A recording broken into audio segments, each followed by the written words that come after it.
Cheers. Bloody hell, I need a haircut. Fucking state of this. It's so bad. Good evening, everybody. Welcome to Champman FPL Game Week 26. And it's live. Let me know, guys, if you can in the chat. I'm not going to hide it just yet.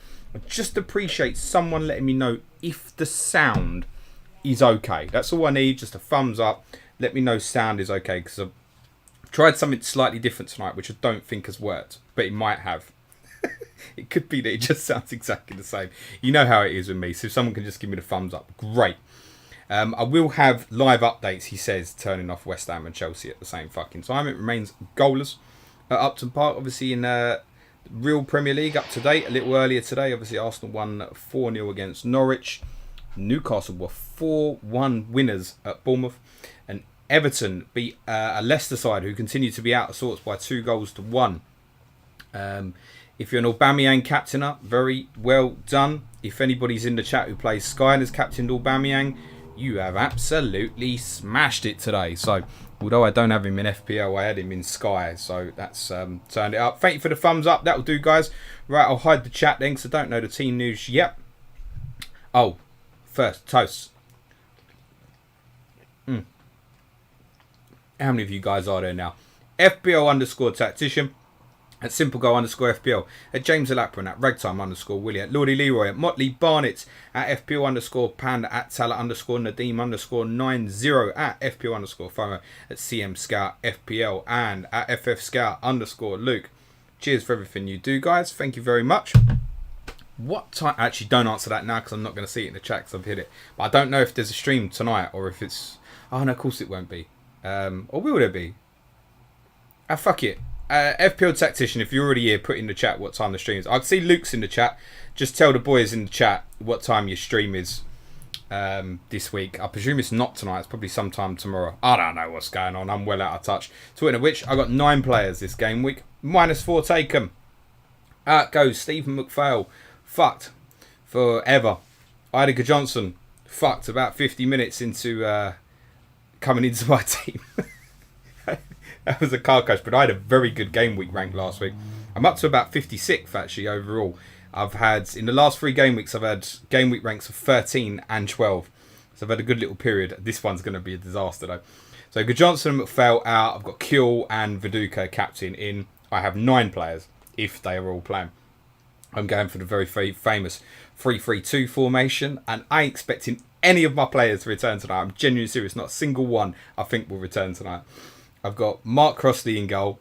I've got Ian Hart, Herman Haridason, Sammy Hippier, Igor Biscan, Steven Gerrard, Harry Kuehl, Kevin Phillips, captain Mark Viduka. I think I put Kuehl as vice captain.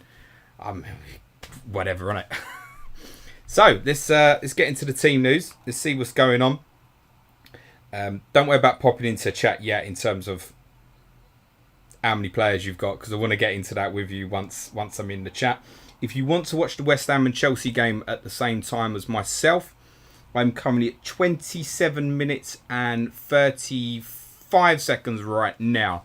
If you want to watch it simultaneously with me, as you'll know, the stream is on a delay. I'm watching the game through an app as well, so I could be like a minute and a half behind all of you.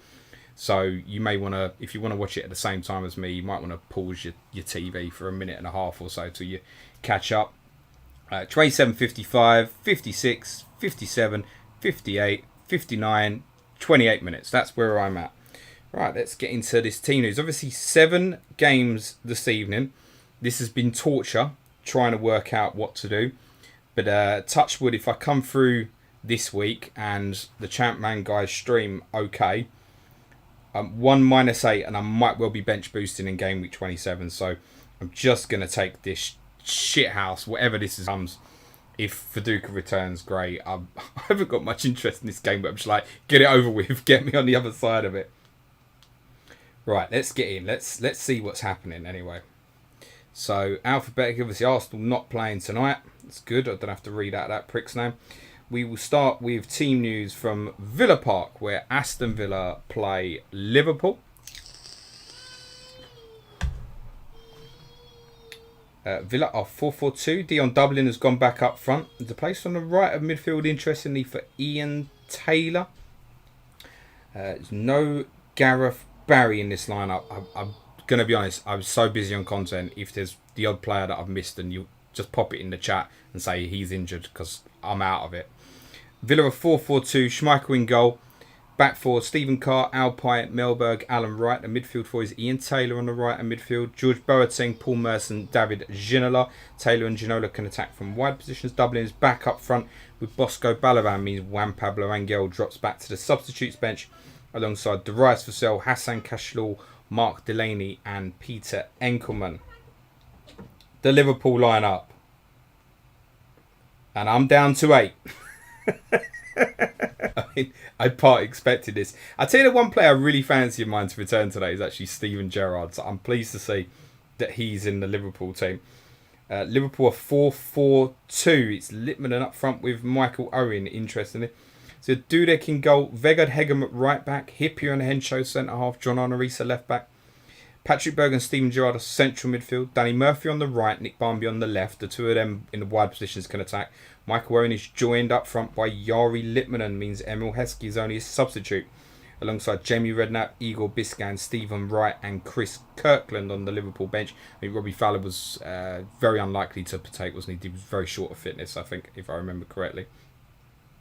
To the Reebok, where Bolton Wanderers play Fulham. Oh, wow. That's a big one. That really is a big one. There is no Henrik Pedersen in the Bolton Wanderers 16. I suspect he's probably a few people's captain, actually. I really wouldn't be surprised by that. There's no Colin Hendry in the Bolton Wanderers back three. There was a place in midfield for number 40, a name unfamiliar with us. That's Stephen Young. I don't know who that is. Wow, that's big news on Pedersen. If rotation strikes this week. Psh, bang. We'll be playing with about 6 players, won't we? Bolton are Jaskalainen in goal. Back three of them, Gotti, Cooper and Anthony Barnes. Madison and Anthony Gardner are the wing backs. They're very attacking arrows. Young and Rob Lee central midfield, which of course means no Kevin Nolan, who I guess is a 4.5 million midfielder, might have been sitting on a lot of people's benches and they've gone, oh, yeah, I'll have that this week. Great. Well, unfortunately, you don't. Bo Hansen plays in the attacking midfield position. It's Rod Wallace and Michael Ricketts up front. On the bench for Bolton, Steve Banks, Nicky Saville, Per Franson, Dean Holden and Jibril Diawara.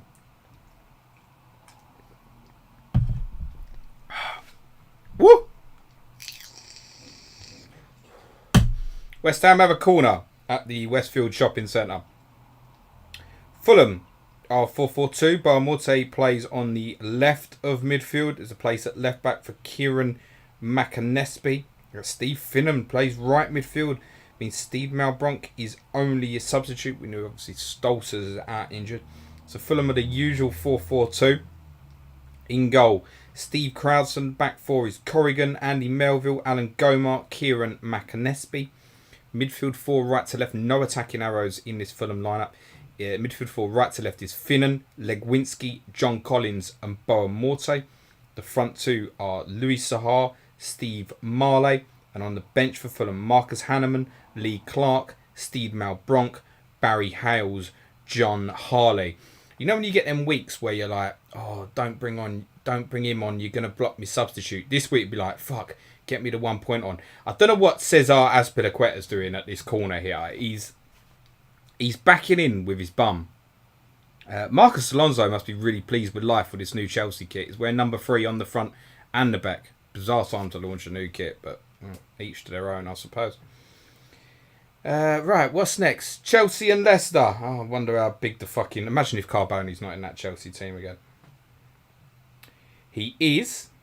Now, we knew the team, didn't we, anyway? Get in. West Ham have scored. Souček is reeling away. I don't know if there's a potential VAR on that, because it was certainly a bit of a scramble in the penalty box. Kepa is appealing for something. But West Ham have the lead, and I can absolutely assure you, don't be confused, all the piss taking I do, I really want them to win tonight. Let's have a look at this on the replay. Corner swung in from Bowens. A flick on near post. Antonio tries an overhead. Misses it. Azpilicueta gets part block on it. See, the only thing is Souček kicked the ball against Antonio's back. And it comes back to him. And I think Antonio would be offside. But I haven't seen a side-on view to tell you if that's right or not. Conveniently, they haven't shown a nice replay yet. I've obviously got the game on silent, which isn't particularly helpful for myself either. I presume a check is going on. I'd like to see the replay from side on would be fucking handy. VAR check. Yeah, that's going to get ruled out, I think. His head is offside. His feet are not. Mind you, Azpilicueta's foot goes really far back. I think that would be disallowed. I think. That would be my expectation, that it's ruled out. It would technically go down as an Antonio assist, I would assume. But I'm expecting this to get ruled out.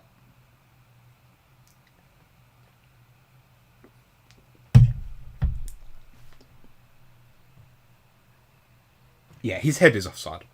So it's a bizarre one. It's a bizarre one, but his head is offside. That will get ruled out.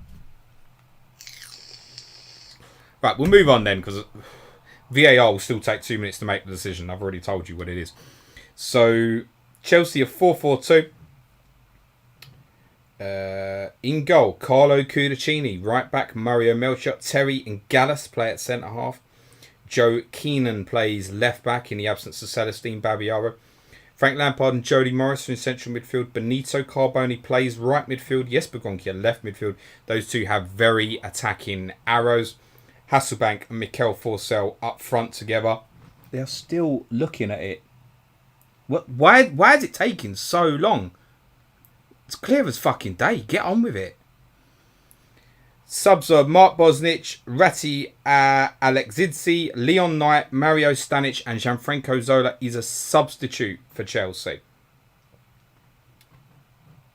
This is one of my huge frustrations with VAR. Right, I've disappeared and I'm looking at it on a very, very small screen. They're still going on with it.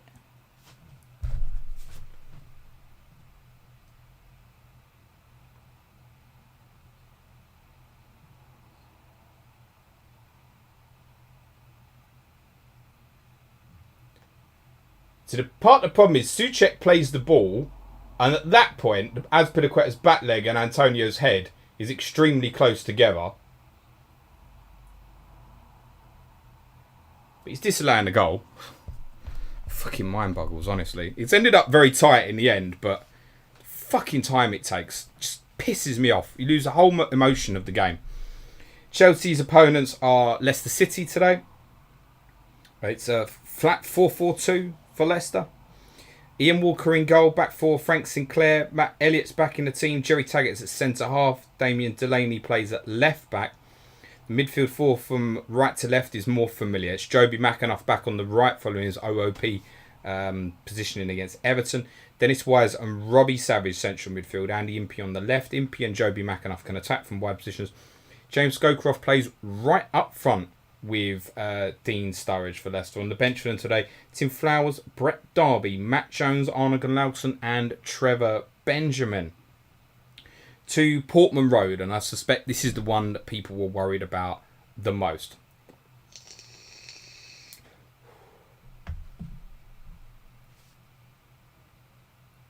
There is no Titus Bramble in the Ipswich lineup. I might have missed that he had a knock or something, but he's out. He's not in that team. Maurizio Tirico was 90% fit, I believe, does not play. Jamie Clapham is only fit enough for a place on the bench. Ipswich are 3-5-2. Sereni in goal. Back three is Gardso, McGreal, Hariderson. Wing backs are Carrick and Gary Croft. They're both encouraged to push forward. Flat midfield three of Jason Kumas, Tommy Miller and Jermaine Wright. Up front, Alan Armstrong and Marcus Stewart. Obviously, Finidi George amongst a host of players that has now gone off to the African Cup of Nations. Or back in the day, which was the African Nations Cup, wasn't it? On the bench for Ipswich, Mike Salmon is the substitute goalkeeper. Martin Royce, Jim Magilton, and Pablo and Clapham. And the Leeds lineup, drum roll. Harry Kewell plays. Robbie Keane doesn't. It's Viduka and Smith up front. I apologise. Robbie Keane does play in central midfield with the same attacking arrow you'll be familiar with Veron. Sorry, that was an oversight. I wasn't expecting to see his name down there. No Eric Backer in the Leeds team. They're decimated, aren't they? Hart plays. So it's Martin in goal. Attacking fullbacks of Gary Kelly and Ian Hart. Radaby and Woodgate are the centre halves with Rio Ferdinand absent. Alan Mabry plays right midfield. It's DeCourt and Robbie Keane central midfield. Robbie Keane, similar attacking arrows to what you'll see with Veron. Harry Kewell back in the team left midfield. I just figured with Kewell that often when he misses out, they play McPhail out there. That was what I figured the issue was with him. So I don't see it being an issue actually going forward with Harry Kewell. Well, that's a short-term move for me, I think, this week and the double game week. Viduka and Smith up front. On the bench for Leeds, Paul Robinson, Simon Johnson, hero and scorer against Bolton last game week. Harpal Singh, who also scored. Dominic Matteo, Craig Farrell. I believe Chelsea have been awarded a penalty at the London Stadium. I didn't see the action, but Martin Atkinson is certainly pointing at the penalty spot. Foul was on Pulisic, I believe.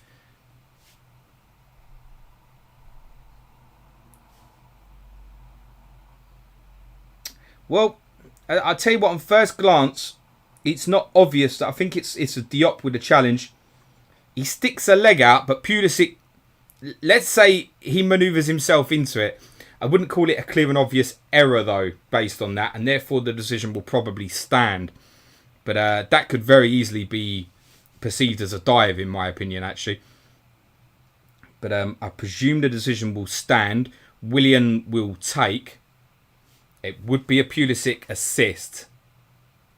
Flapianski in goal. He's not bad on the pens. Stepping up. Scores. Sends Fabianski the wrong way. Sends it top left as from the taker's perspective. Fabianski dived to his left. Comfortably put away. He's a good penalty taker, actually, Willian, in fairness.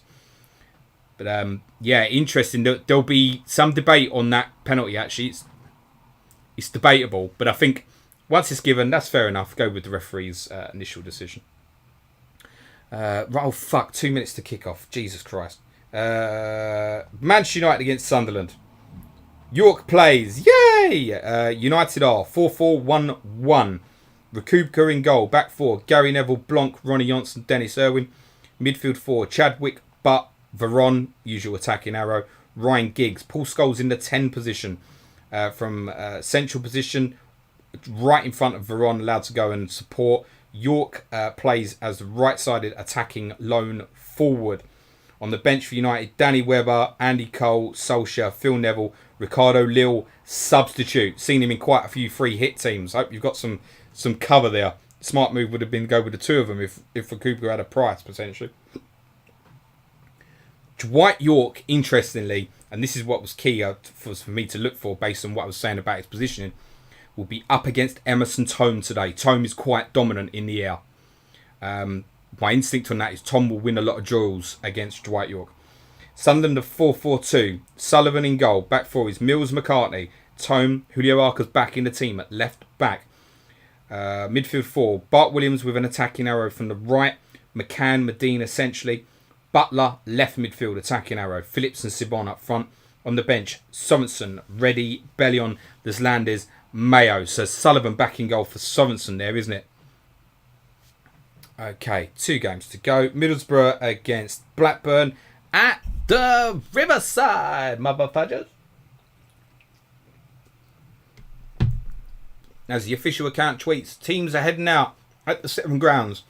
May have said this game was going to be carnage, but is it? We're about to find out. Oh, yeah, it's carnage, yeah.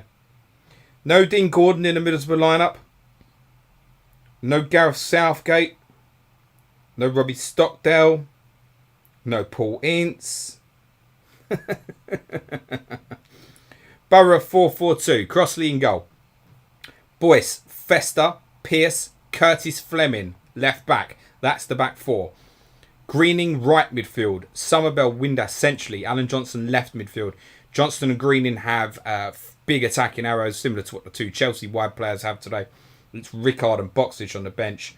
Rickard and Boxic up front. On the bench for Borough, Chris Benyon, Paul Ocon, Carlos Marinelli, Cesar Nemeth, and Noel Whelan. This is interesting. Blackburn have changed. It's one of the most attacking formations I've seen from anyone. I don't quite know what to say to that. That's literally stunned me. It's a back four with two central midfielders, two wide players playing in attacking left midfield and attacking right midfield positions with attacking arrows, and a front two. And this change, presumably, has come about by the big signing of Ronald de Boer. He starts in the attacking right midfield position for Blackburn. So they are. Kelly is back in goal ahead of Friedel. Back four is Curtis, Wetherill, Berg, Lasso. Central midfield, Tugai and Dunn. De Boer attacking right midfield. Duff attacking left midfield. Those two have attacking arrows.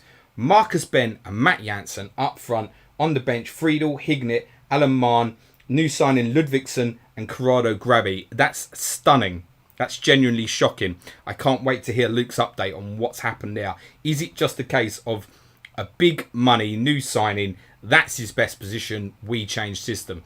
Before I do Southampton and Spurs teams, update from Portman Road. Fine save by Sereni. Ian Hart's free kick is met by Olivia de Court's header, and Sereni springs to his left to touch the ball around the post. The resulting corner comes to nothing. Obviously, with that in mind, games have kicked off. So finally, we'll do the teams Southampton and Tottenham. Saints are 4-4-2. Gary Monk plays centre half. Francis Benali plays left back. If you've got your likes of Everson, Sheringham, Selakovic, if they're playing, feel free to rub your hands together is what I would suggest. So, Saints are Neil Moss in goal this week. Back four, Petrescu right back, Lundik Varm right-sided centre-half, Monk left-sided centre-half, Benali at left-back. The midfield four is Anders Svensson right midfield. Midfield two, essentially, is Matt Oakley, Gavin Ray. Left midfield is Scott McDonald. McDonald and Svensson both have very attacking arrows. It's Beattie and Kevin Davis up front. On the bench for Saints, Paul Jones, Joe Tess and Marion Pahars, Danny Rodriguez, Rory Delap. We're just about to enter the final minute of injury time at the London Stadium. West Ham have a corner, same position as in-swinger from Bowen, same position as where the disallowed goal came from. We'll just see that through.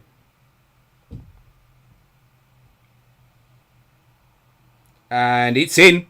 That should count this time, is it? Is it ruled out again? No. It is Souček again who's got on the end of it. Header at the back post. Kepa looked like he was going to come and claim, and he's got under it. And Souček's won the header at the back post, I think against Azpilicueta, and someone's taken a swing on the line and missed it. Just looking at the replay again now. Bowen, very similar corner to the one at the back post. High is poor from Kepa. And then I think it's Tammy Abraham takes the swing on the line and he misses it. It's a very strange goal. I mean, it's strange. Souček is a powerful player. Strange he's up against Azpilicueta rather than a Rudiger, in my opinion. And Abraham takes a swing on the line. It's not in the corner or anything. And misses it. Souček turned away like he was angry with the ref. Like it was going to get disallowed. But a goal is given. I can't see an issue with it. And West Ham are level. The Chelsea of 2002 are ahead though. And it's an own goal at Stamford Bridge. Scored by Damien Delaney. Assist goes to the returning Jimmy Floyd Hasselbank in our first goal of game week 26. So it's Chelsea 1, Leicester 0. Damien Delaney own goal. Jimmy Floyd Hasselbank the goal scorer. So to finish off with the Spurs team. Usual system. It's 3-4-2-1. Everson is up front in the right centre forward position. That puts him directly in a duel against Gary Monk. Selakovic attacking the central area between Lundik Varm and Benali. Sheringham will be attacking to go up against Lundik Varm. Everson could go mental here. I'm not joking. Keller in goal. Back three. Bunjevcevic, Perry, King. Wing backs Ziga and Anderton. Poyet and Davis, central midfield, and obviously Slakovic and Sheringham in support of Everson, as I said. On the bench, Tota, Ben Bodic, Richard Johnson, Ben Thatcher, Andy Rushby. That completes your teams for the 14 of which are in action tonight. Sorry that took a bit longer than usual, but you know, it's 2 FPL games going on here. There's this great one, and there's the other one we love as well.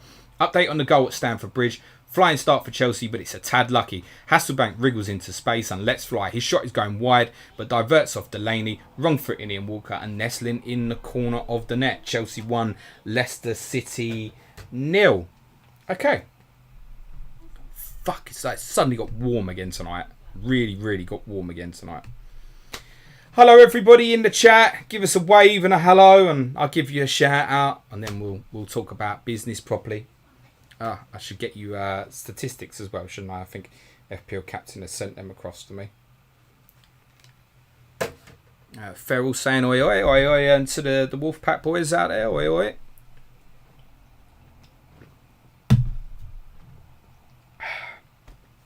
Right, let's see some of these stats then that Captain sent in.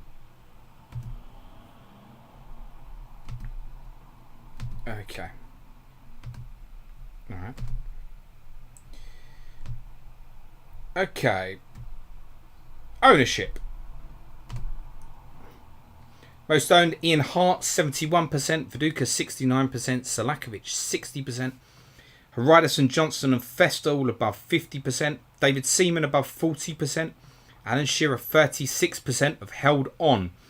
Gerrard, Wilcox, Biscan, Blanc, Veron, Kylie, Thierry Henry, Henrik Pedersen, Ashley Cole, Mark Crossy, Lewis Beaumoy, Peter Schmeichel, all those names that I read between Gerrard and Schmeichel between 20 and 29%.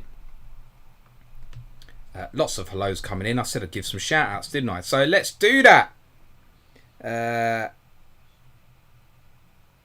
Annie N, hello. FPL Ferrell, Nids Godfrey, England 23. Let's make sure we shut that down so I don't miss anything.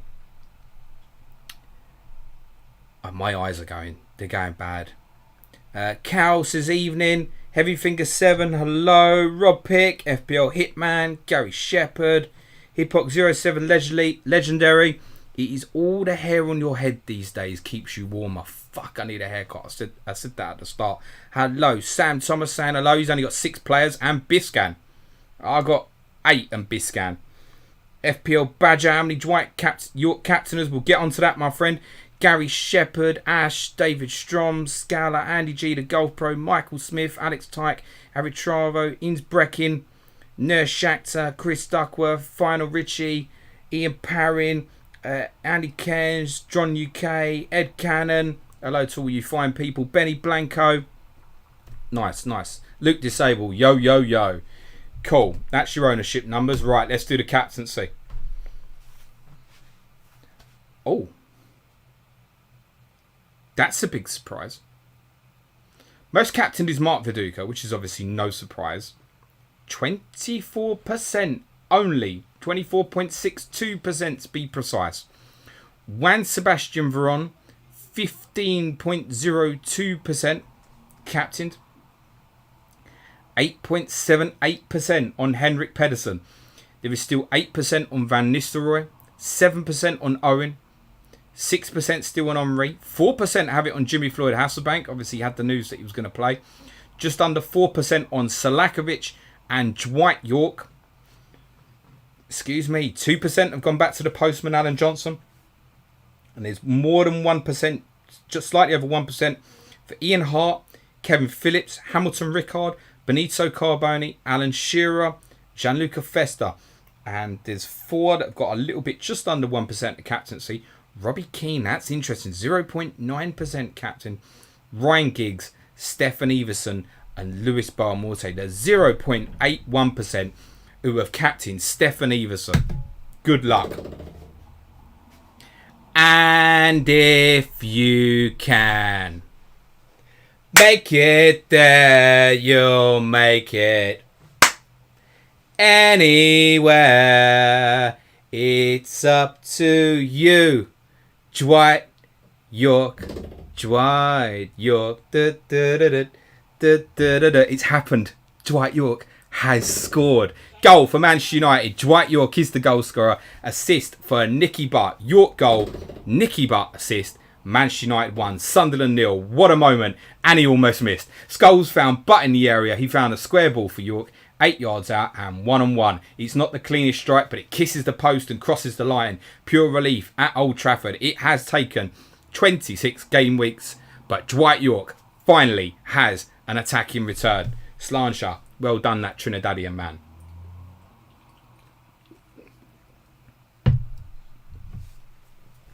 Did FPL captain put up scenes? Luke says, Dwight, fuck me York. That sounds like a request, sir. Wan King, my vice captain, baby. Now, Wan, what's the point of putting your vice captain? Unless your captain ain't playing. He's just your player, isn't he? Scenes, yeah, just doesn't feel like the Teddy moment to me. Anyway, moving on. What was we talking about? Oh yeah, we was doing captaincy stuff, weren't he? So Dwight York's 3.71% of captainers. Andrew Martin says, now what? That's it, we end the game. Shut down the stream. It's what we've been waiting for, isn't it? Okay, most transferred in. Bloody hell. 195 transfers in for Henrik Pedersen. Most of them probably on a hit, by the way. My God. Veron has 158 new owners. Viduka 148. Mikel Silvestre 100 new owners. Michael Owen 86. Jimmy Floyd Hasselbank 77. Dwight York 67 new owners. Well done. Mark Crossley 63 new owners. Selakovic 58. Eric Backer 54. Ricardo Gardner 52 new owners. I'm very surprised not to see Harry Kewell on that list. I wonder if for some people it just became a bit of a price problem getting there. I'm not sure. FPL Badger, best moment of the season. Fuck off, mate. Update from Portman Road. An injury problem. Oh my God. It's going to be that sort of night, isn't it? For Ipswich, with Alan Armstrong limping off, his replacement is Pablo. Leeds have started brightly here, say the official account. But we have much bigger injury news coming from Old Trafford. I wonder, is your joy extremely short-lived, Dwight York owners? You couldn't make it up. That would be a bigger moment than him scoring if he now goes off injured, I think. It would just sum up the comedy of this game. We await news from Old Trafford. The only important player for Sunderland could be Phillips, who I own, obviously. United player, Veron. Oh. Could it be Veron? We await that news from Old Trafford. Andrew Martin says, read Rob Pitt comment, James. You can watch it back later. Oh, FPL captain said, he's done it. Not scenes. Fantastic touch. Well done, my friend. It's Veron. The ultimate troll. Juan Sebastian Veron is clutching his foot. He must have broken a nail. He's coming off to be replaced by Ole Gunnar Solskjaer. He's my captain. I'm logging off. Good night. Rob Pick, you are a dick. Means Paul Scholes will go back in midfield. Solskjaer will go up front with the great Dwight York. Juan Sebastian Veron's day is over with a confirmed 1 pointer. My goodness. Brilliant. Who needs 10 games when you've got 7 good ones, right? Brad Lewandowski, fuck off my captain. Max says, fuck off. Ryan thinks it's quite funny. Yes, Saratravo, Veron. Alan Motdaddy, this game, I'll give up. Alex Turner, FFS. Brendan Davis, FFS. Billy Hadaway's laughing. FPL Renarid 9 has the eyes over the monkey face. Edward Healy laughing, my captain. Ian's Breckin thinks it's funny. So too's David Strom. Andrew Martin says, my zombie captain. Ben Baker thinks it's funny. David Strom just says, this game. Rory says, brutal. Niz says, horror show of a game week this. Max says, Redbrough, then Ida, now Veron captain. Oh dear. Second most captain, Juan Sebastian Veron. And now, Mark Viduka owners. See, this is me. I'm sitting there, I'm thinking, do you know what? If Mark Viduka gets me a goal today, he might keep me green. It might be enough. FPL Ferrell's pointing out that Veron's 1 point is more than Pedersen's none. That's quite true when so many are not at 11 players today. So, oh my God, unbelievable news from Portman Road. We need a fresh pair of legs here too. Unbelievable. Alan Smith owners would have been thrilled to see him start. He's just been substituted for Harpal Singh. No injury. 15 minutes gone. Ipswich 0, Leeds 0. Harpal Singh, who I've seen a few people buy it, incredibly, on for Alan Smith, astonishing, means Robbie Keane presumably will go back either into his normal attacking mid position or up front. That's just fucking madness, mate. Gary Shepherd, this game, is it always like this? Yeah, mate, yeah. That's why I wasn't taking -12s and shit like that for this game week. Just get me to fucking 11 o'clock. Get me on the other side of it. Dear me. Cal, I get fucked every week. Mate, I'd like a fuck once a year, mate. Goal at Stamford Bridge. Jimmy Floyd Hasselbank has scored an assist, importantly, for Benito Carbone owners. Hasselbank goal, Carbone assist. Chelsea 2, Leicester 0. Big goal. Cal said, what was Cal saying? I get fucked every week and I never want this game to end. Just too much for laugh. Nice. Well said.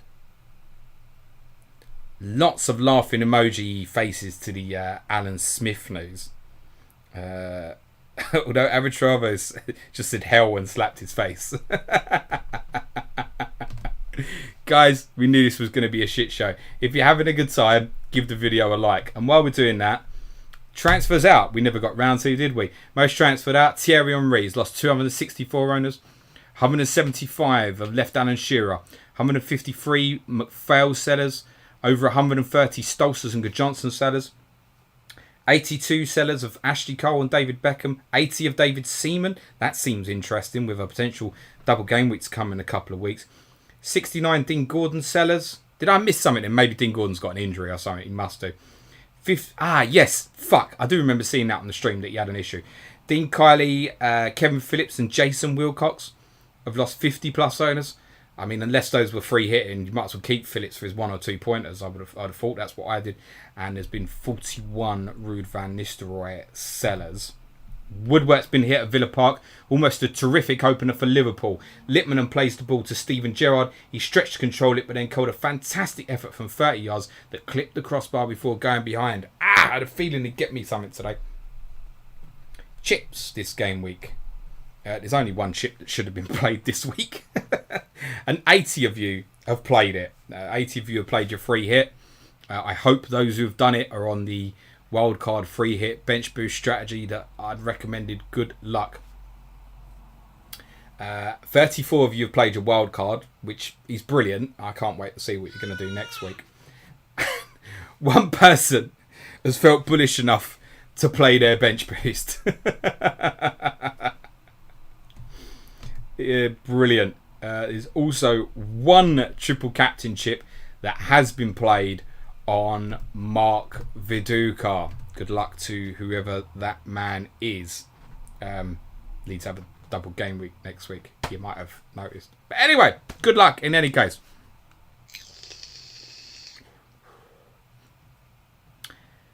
Gary Shepherd said, was Alan Smith that bad? Well, can't answer that, I'm afraid. Can't answer that. Phil Renard 9 says, please let there be season 2, Andrew. Too much fun. Goal for Spurs at St Mary's and Stefan Selakovic owners. I won't troll you. Your moment has come. Selakovic goal. Assist for Teddy Sheringham. Selakovic goal. Sheringham assist. Saints 0. Spurs 1 at St Mary's. Hassan Kalla, who bench boosted in the blank game week? Laugh my arse off. Can Tala, if you're in, or one of the boys, can we get hold of that bench boost team? If you've got it, I've got to see it. How have you fucking planned for this? I've got 15 players.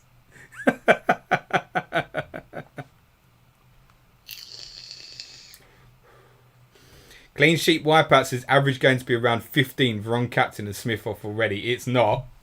There are players who are returning. Salakovic, Hasselbank, Carbone, Dwight York. They are in teams. They are in teams. You can see that in the chat now with Salakovic. Quite a few have got. Luke Disables, we knew. Well done, mate. Has got him as captain. Mark Dorney's another one. Got him as captain. Paul Coleman is... Innsbrecken has got Salakovic vice-captain and has every right to put vice-captain in because Henrik Pedersen was his captain. On the goal, Everson's cross on the left is nodded across goal by Sheringham. Salakovic arrives and has to stretch, but he gets his studs to the ball and it's enough to put Spurs in front.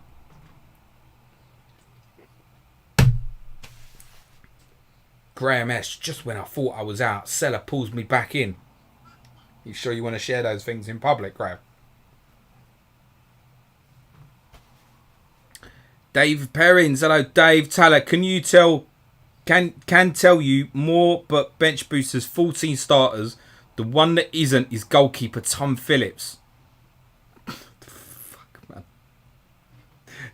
Someone is presumably I'm gonna guess it's someone that hasn't wildcarded to this, or they have wildcarded this. And they've looked at it and gone, he's the 4.0 who's got the most points. Man. Bench boost with one goalkeeper.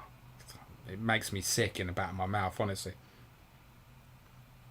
FPO Andy Seller should have put him captain. See that? Aritravo's got Hasselbank captain. Has already got a goal and assist. And Salakovic looking very pretty for you so far today, mate. Pet Talk with a wild card into a 10-player game week. Needed that. Thanks. You got it. Gary Shepherd. Think they should introduce a team boost so you can actually field 11. Once you find out your team, you just get handpicked like a draft. You do it as draft. You just whoever's left from the shit who's got 0% ownership, you can put one of them in. What a great idea to get some ownership on some of these guys.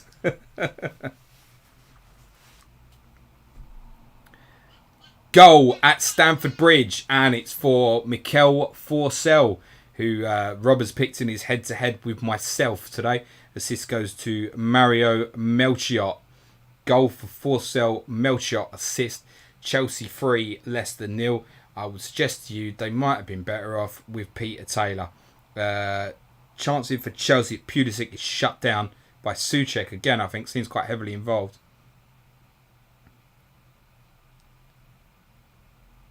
I just realised I got Marcos Alonso in FPL.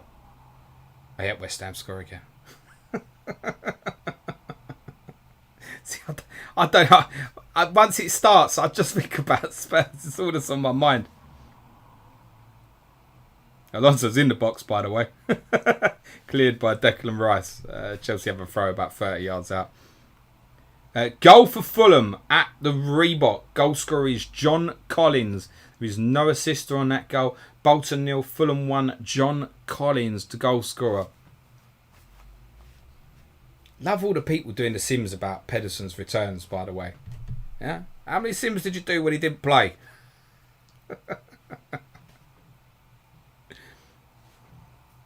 Storm Legacy says, if Everson doesn't score against Monk, I'll believe James on how shite he was in reality. Genuinely, do you know what? 24 minutes gone, he hasn't scored yet. But if Stefan Everson stays on for the whole game, he will score. Certainty, actually. Alan McDaddy's got Melchiot. Well done, that man. Rory, Ione, Jimmy Floyd, Hasselbank captain, Carbone, Salakovic, and Melchiot. What's going on? What's going on, Rory, is it's never as bad as you make out, mate. On the Forsell goal, Leicester just cannot get a foothold in the game. Lampard finds Melchiot and his low cross finds Forsell. He has plenty to do, but turns sharply and manages to find a curling finish beyond Walker and into the bottom corner. And on the John Collins goal, Steve Finnan does brilliantly, slaloming through a couple of challenges. His low shot is saved by Jääskeläinen, but the ball spills free, giving Collins the simplest of tasks to give the Cottagers the lead. Storm Legacy, John Collins first sub, get in, yeah. But he had away Collins about 10 weeks too late. See, looking through this chat, there's a few people who've got like your Chelsea triple up and stuff like that. I mean, you're fucked going forwards, but you know, you might be able to wild card out of it. Andrew Martin saying, good week for dead game week 16 teams. That would be about right, mate. Heavy Finger 7, I have Collins. What a totally left field return. Goal for Blackburn at the Riverside. Goal scorer is David Dunn. There is an assist for Damien Duff. And Blackburn, if they can start attacking away from home, as much as they have been doing in home games, and with this new formation might now be able to do so, they could... Antonio just got pulled right on the edge of the box there. Oh, chance! Goal, Antonio! Assisted by Bowen. West Ham leads. Chelsea 2-1. I think it's Bowen assist, Antonio goal. Antonio looked like he got pulled on the edge of the area. And then the ball got played out to Bowen on the right. He's taken on, I presume, Alonso on the outside. Crossed it with his right foot low. Antonio can't miss. Literally can't miss. West Ham lead. It's come off the right. Good link. Lanzini, Rice. All well played. Rice into Antonio.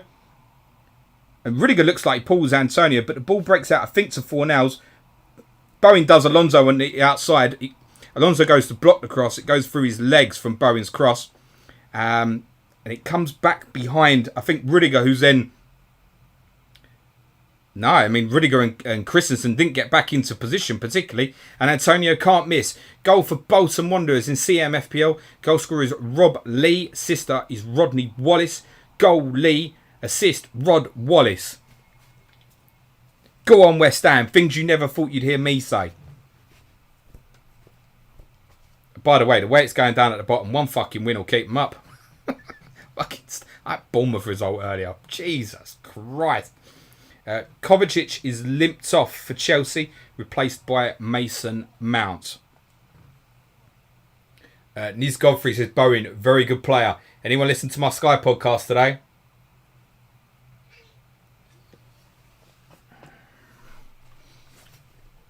I should have got him tonight now, shouldn't I? Bowen v Chelsea, Traore versus Arsenal. Yeah, on paper, I've done the right thing. I wish he hadn't returned tonight, though, because more people will look at him now. So hoping he'd blank tonight and people would just fucking ignore it. Ryan's very happy as a Manchester United fan with what's happening at Upton Park. Obviously, United have been doing very well, but, excuse me, there was a distance behind Chelsea. Long way to go. A West Ham capable of holding on for this long.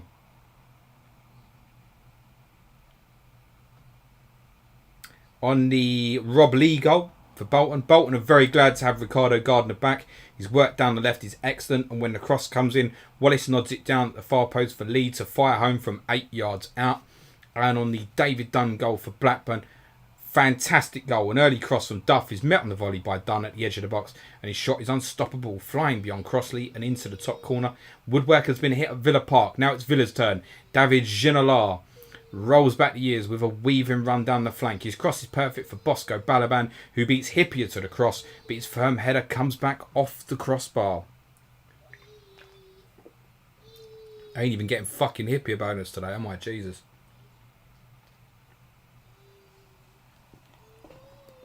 Mark Dorney saying they ain't got the transfers, James. I don't know what that means, Mark. Sorry. Hassan, you know not to put things in the chat till it's done. Rely on West Ham to keep Chelsea out for 35 to 40 minutes. I wouldn't fucking bank on it, mate. But I'll tell you what, patrons will know if they listen to my Tottenham podcast today. One of the things I said at the end about the game was how Chelsea have been very effective on the counter-attack against good sides recently. And actually, look at this now. If you're watching the game with me, I'm at 54 minutes, 25 seconds. West Ham are putting the block up, very much so. Very much reverting into basically a 4-4-1-1 without the ball. And it's up to Chelsea to find a way through. And in these conditions, Chelsea have struggled more with these conditions than other games that have been more open this season. Look at some of Chelsea's ridiculous home results they've had this season. Lost to West Ham at home. Lost to Bournemouth at home. They've had some mad-ass home results this season. And that's, again, where teams have sat in and done to them what they've become very adept at doing. I mean, they were outstanding what they did to Manchester City on the counter-attack last week. But in this sort of situation, they've struggled. They're basically the half pressing West Ham.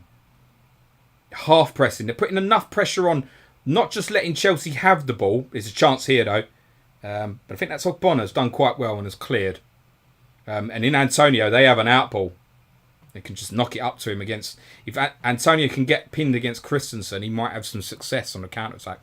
They're half-pressing West Ham. They're keeping them honest enough by putting the pressure on, but not pressing to the extent that they're leaving themselves out of position, basically. Update from Stamford Bridge in 2002. Chelsea have thoroughly dominated, and Leicester may be getting desperate. Dean Sturridge goes down in the box under a challenge from William Gallas. It's a clear dive, and Steve Bennett spots it, booking Sturridge.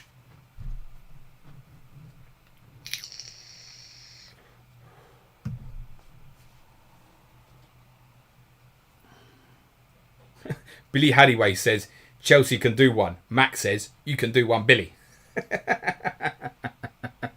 Billy thinks that's funny. So do I.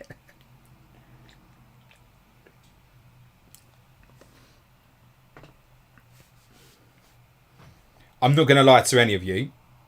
My eyes are far more fixed on this Premier League game right now because it potentially matters to Tottenham if we can take advantage tomorrow to keep them within shot. I realise they need a miracle to try and catch it, but it'd just be nice for one of these teams to have a fucking bad result and then put some pressure back on. I was kind of banking on Chelsea getting beat last week.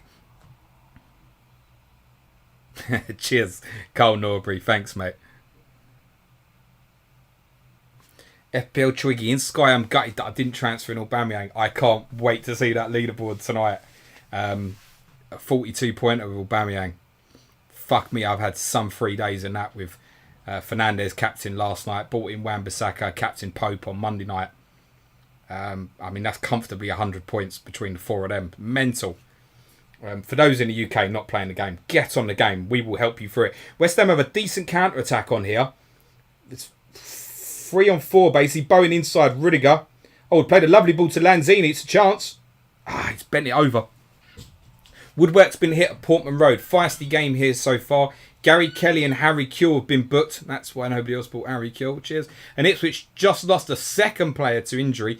Jason Kumas is struggling off the field. He's replaced by Jim Magilton. Really good play in the build-up by Bowen again. And he's picked the right pass. I'll tell you what. He'll keep them up, is my honest opinion. He's a really good differential shout for FPL players as well, I think, in this running. It turns for West Ham with Newcastle at the weekend, although, I mean, Newcastle are playing all right at the moment, aren't they? Don't know how many other teams have won games by 3 goals. Manchester United, one of them, but they've beaten Sheffield United 3-0 and obviously 4-1 to their Bournemouth. Oh. Fuck me. I mean, I'd said at the weekend and last week at the Bournemouth had to win this game. Bad. Yeah, everyone else down there is so shit that Bournemouth could, as it stands, Bournemouth might get 4 or 5 points and stay up. It's not beyond them. So, as shit as they've been, yeah, the fixtures now get worse for them. But then, look at the West Ham result here, right? So, you might only need 2 good results. It might even keep you up the way it's looking at the moment.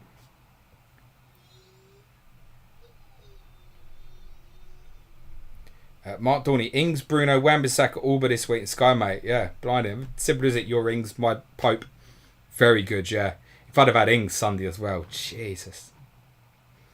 Hassan Kala, Bowen sounds very interesting. We'll see how motivated West Ham are. You don't have to worry about West Ham's motivation at the moment. And you don't have to worry about West Ham's motivation in a fixture like this in a London derby either.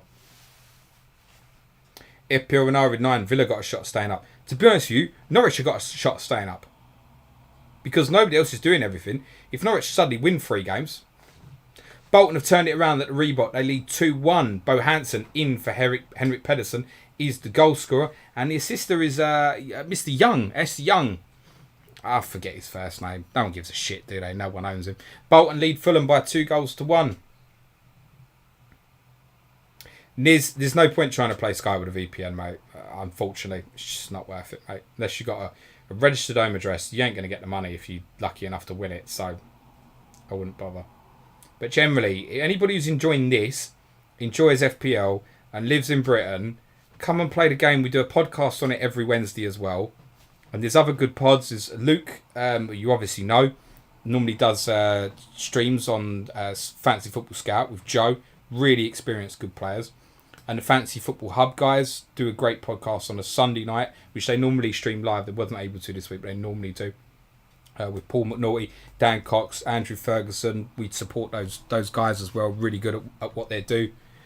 So there's a small little Sky community, actually. Really good Sky Slack channel in our Patreon, by the way, as well. And if you think they're joining Patreon, no, I hate that shit, but it's first of the month, kids.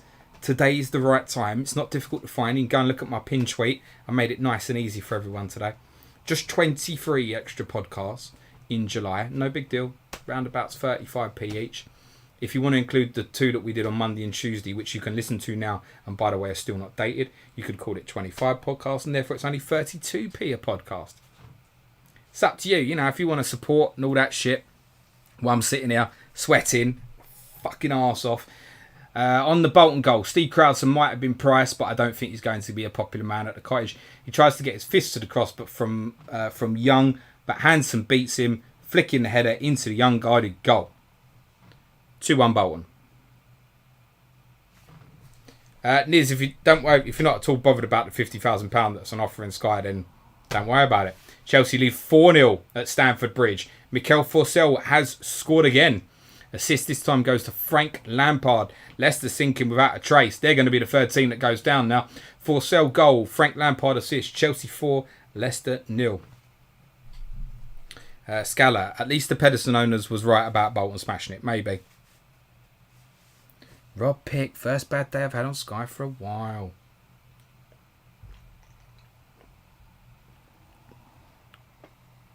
John UK says, honestly, got enough for 13 players today and I'm not getting any attacking returns. My captain is off injured. People with 3 less players are going to outscore me. I hope so, mate. I hope I'm one of them. No offence, pal. Love you on that. Ross Barkley, Tammy Abraham, replaced by Loftus-Cheek and Olivia Giroud on 62 minutes. Relentless from Chelsea in 2002. Lampard broke from midfield and threaded the through ball for Forssell between the Leicester centre-backs. Forssell eased in on goal and coolly finished through the legs of Ian Walcott. Wait, another goal, they're saying. We're due a 5th momentarily at Stamford Bridge. And I think it'll be another Chelsea goal as well, by the way. Rob Pick, yes, looking like 13-12. Very well done, mate. I can't remember what I went for. It must have been shit anyway. I've no idea, mate. I only know that it's Wednesday because I'm sitting here.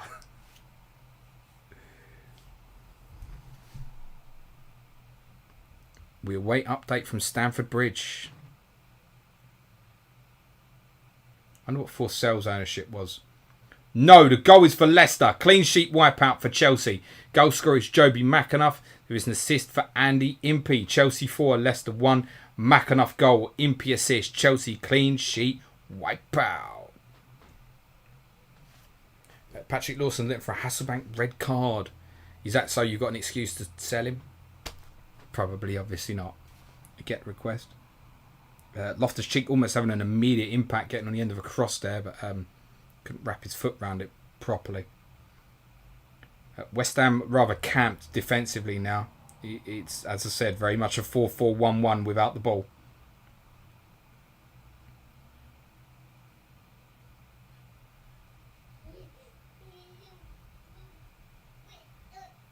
You might argue with the likes of Loftus-Cheek and on the pitch now, they might have a little bit more around the box. Giroud's very nearly got on the end of one there. Pressure is intensifying, let's say that. Oh, big chance, back post. Headed back across. Diop's basically cleared it from underneath the bar. Goal at Old Trafford. But super Kevin Phillips. Go on, son. Assist goes to Butler. Phillips goal. Butler assist at your service. Manchester United 1. Sunderland 1. Oh, quite impressed with myself there. Chelsea are piling it on now at West Ham, by the way. United 1, Sunderland 1. Kevin Phillips, the goal scorer. Oh, that's a touch. You're not expecting anything off that one this week. Lanzini's just put down Azpilicueta. That's right on the touchline. He's going to receive a booking for his 0.2% dead ownership. Patrick Lawson went Pedersen instead of Hasselbank to replace Johnson. I wonder how many people got saved by the Chelsea team link, going for a Hasselbank rather than a Pedersen or a Forsell, for example, or Carboni, something like that. I wonder how many people that's helped out. I'm not criticising it, by the way. Another goal at the Riverside, mother fudgers. And as it stands, Blackburn Rovers are more likely to win this Premier League than Middlesbrough. Goal scorer is Matt Jansen. Assist goes to Marcus Bent. Middlesbrough 0, Blackburn 2. Jansen with the goal. Marcus Bent with the assist. Borough 0, Blackburn 2. Fabianski saved quite comfortably. That will add to the save points. On the Kevin Phillips goal, did you hold on to him? Yes. Butler loops the ball in behind the United backline. Phillips chests the ball down and strikes the ball fiercely inside with Kubka's near post. Pep talk. Sold Phillips for Pedersen for a hit with 35 crying emojis.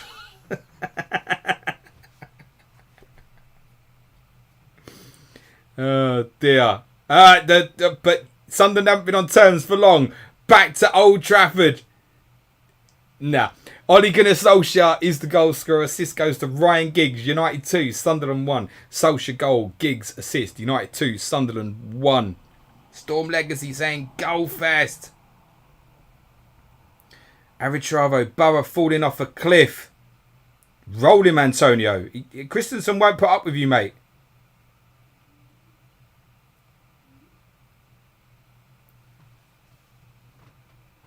Gary Shepherd, postman captaincy going well. It's a late challenge gone in there. It would only be a yellow if anything. Mason Mount quite late in. I didn't see it was brought down, but it was quite late on Souček. He's been heavily involved actually. I know Suj quite likes him actually. It's a bit late. I don't think necessarily a booking. Just get on with the game. Sam Thomas, Wilshere is alive then. Sam, you're ahead of me. Pause your TV for about a minute. I'm at 67 minutes 22 seconds. Yes, Jack Wilshere's coming on. Watch this blow up for West Ham now. An immediate response from the league leaders with Giggs finding his way to the byline and cutting the ball back to Solskjaer 8 yards out. He's clinical as ever, slamming the ball into the roof of the net.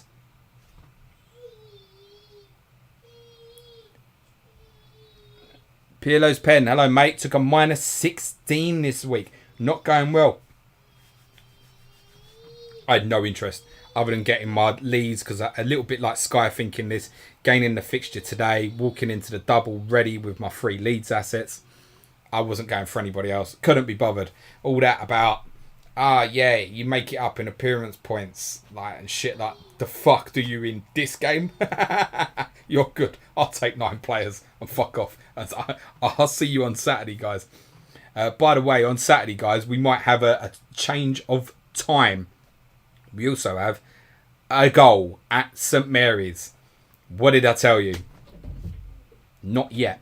Teddy Sheringham is the goal scorer. Assist for Darren Anderton. Saints 0, Spurs 2. Sheringham the scorer. Anderton with the assist.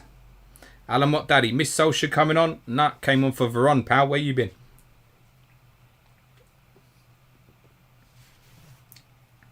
Anurag saying, come on, De Boer. Go straight to him, mate. Fair fucking game. Scala. Blackburn could have won the league if they played 4-2-4 away from the start. It's staggering. I can't believe it. Patrick Lawson, your luck in this game at Pep Talk is actually terrible. Sorry, Pep Talk.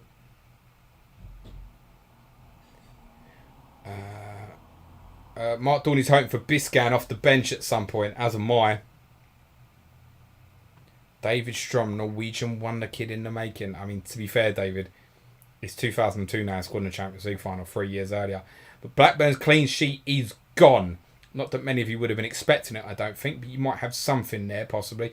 Goal scorer will be popular. It's Gianluca Festa. He's the scorer for Middlesbrough. There is an assist for Ian Pearce. Borough back in it. They trail Blackburn by 2-1 a minute before half-time. Festa, the goal scorer. Assist for Ian Pearce. Gary Robinson. Giggs caps in return. Chelsea have a free kick on the edge of the West Ham area. Declan Rice has been booked. Alan McDaddy, who was asking when did Solskjaer come on, has already forgotten about his 1 point captaincy fail of Veron. Yeah, no doubt in that free kick. I mean, Pulisic runs right at the heart of West Ham there, and yeah, Rice makes sure he's not going any further, shall we say. Elusive man, Everson useless. Fucking hell, welcome to my world. I used to pay to watch him. Crucial second goal before half time for Spurs. Everson nods the ball wide to Anderson. His cross is predictably excellent. Sheringham meets it with a clever header from 10 yards. Jim Jeffries, the new Saints manager, looks perplexed. They played well. Yeah, but you've got fucking... You're the new manager. You picked Benali and Monk, you fucking idiot. You ain't going to last long. Fucking donut. Adam English has got Festa. Hello, Adam. You're welcome, mate. William lined up the free kick for West Ham. Probably about bang on 25 yards. Just left the centre. Ideal to go either side from now. He's gone round the wall and it's in. He's beat Fabianski off the post. As it'll be Pulisic assist again. He'll have 2 assists and 2 goals for William. Chelsea are level. It's a great free kick. I just wonder if Fabianski took a step to his right and then couldn't get over. That's exactly what happens. Leans into his right hand side. Can't get back over to the left. To be fair, it's a good hit from William. And it's right in the corner, in off the post. Fabianski might not have got there even if he hadn't taken the step. Really good free kick from William. It's natural that the goalkeeper's expecting that to come off the wall. And they can't help themselves, even though the wall's meant to be there to protect them. They can't help themselves. They take that one step. And to be fair to Fabianski, he very nearly still got there. But it's what's proved decisive. If he'd not taken that step, he would have saved it. Brilliant free kick from William, though. Half times in Champman FPL. Villa Liverpool remains goalless. Bolton lead Fulham by 2-1. Goal scorers Rob Lee, Bo Hansen, John Collins with the goal for Fulham. Chelsea lead Leicester by 4-1 at Stamford Bridge. First goal of the night was an own goal by Damien Delaney. It was a goal for Jimmy Floyd Hasselbank, also has an assist. 2 goals for Mikel Forsell. Leicester's response was scored by Joby McAnuff. It remains goalless at Portman Road between Ipswich and... Pulisic has just gone close at the near post. Ipswich 0, Leeds 0 at Portman Road. Manchester United leads Sunderland 2-1. Finally, Dwight York, the goal scorer of the first. And Ole Gunnar Solskjaer put United back in front. He would have struggled there, Fabianski on that, but it hit the target. Kevin Phillips had equalised briefly for Sunderland. Blackburn playing a 4-2-4 formation, lead 2-1 at Middlesbrough. Goals from David Dunn and Matt Janssen put Blackburn 2 up. Gianluca Festo pulled one back for Borough just before half-time. And Teddy Sheringham doubled Spurs' lead at Southampton just before half-time when Stefan Selakovic had given them the early lead. Now, if there's anything you particularly want to do or say in the chat, guys, then we'll happily discuss it. I'm obviously keeping a strong eye on what's happening at West Ham at the moment. If you want to watch the game along with me at the same time as me, bearing in mind this stream is on a 30-second delay, and as I'm watching the game via an app, I'm probably about a minute and a half behind you if you're watching on a television at the moment. So I'm currently at 73 minutes 30 seconds at the moment. That's where I'm at. I'll give you another update when I'm at 74. If you want to join in, great. I definitely prefer it in the next 15 minutes if you didn't ruin the fucking chat and put it in there if someone scored or something. I might just fucking permanently mute you.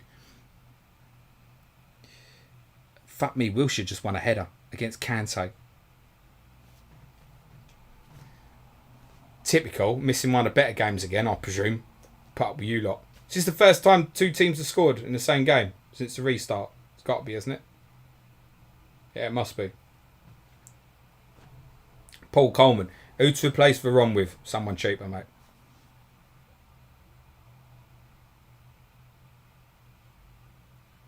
It just plants himself looking at that free kick again, Fabianski.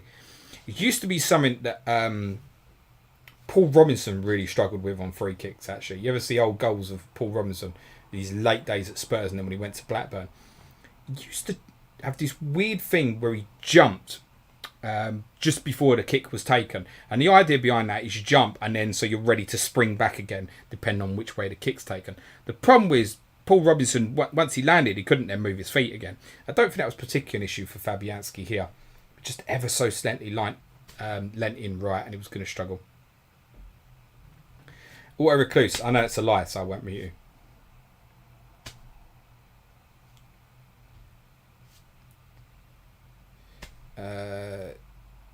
Paul Com said, cheers, mate. Who to replace Ron with depends on your structure, your squad, right? But I mean, the good news is you've got money to spend, right? And look, you might be back next week. What are you going to do if they do the stream later? What time's the stream, guys? So I can shout it out, Luke, if you're in, or Andy, Dave, whomever. So I can let the guys know what time your stream is. Twiggy, I'd say, what are you now in minute in the game? I'm 75-30, to be precise. This time I will update you when it gets to 76 minutes. Promise. Brian, you were saying Newcastle and Villa both scored. No. I mean 2 goals scored by both teams in a game. We haven't had a 3-2 or anything like that, have we? Nah. It's the first time both teams have scored 2 or more in a game. Taylor saying, good time to mention about the change for Saturday. Is it confirmed, Taylor? I don't know if it's confirmed or not.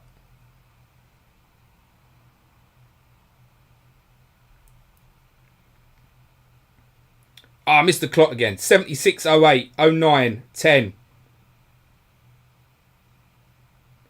Storm Legacy. It's funny how James is forgetting the Bruno penalty. Wiped it from his memory. I might have missaid. What I meant to say was it's the first time 2 teams have scored. As in scored twice in the same game. I think it was misunderstood. Doesn't fucking matter. That's what I meant. It's the first time both teams have scored 2 in a game. It's the highest scoring game. Other than like Bournemouth and Newcastle earlier. It was 4-1.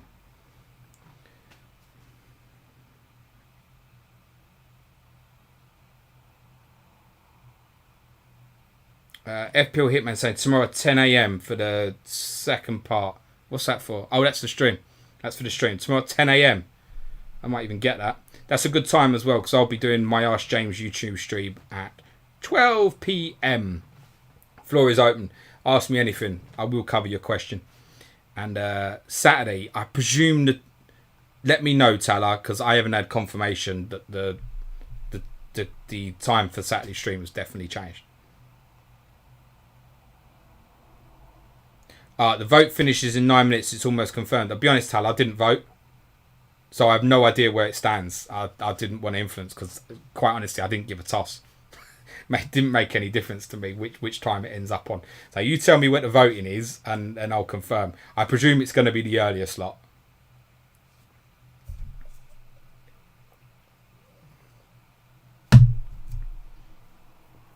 Ian Parent saying 10 a.m. for stream tomorrow.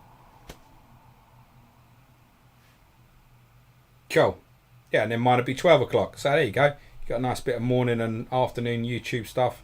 Mine's not Champ Man. We can make it a bit Champ Man, but it's on football general. You ask me shit, I talk about it. That's the rule.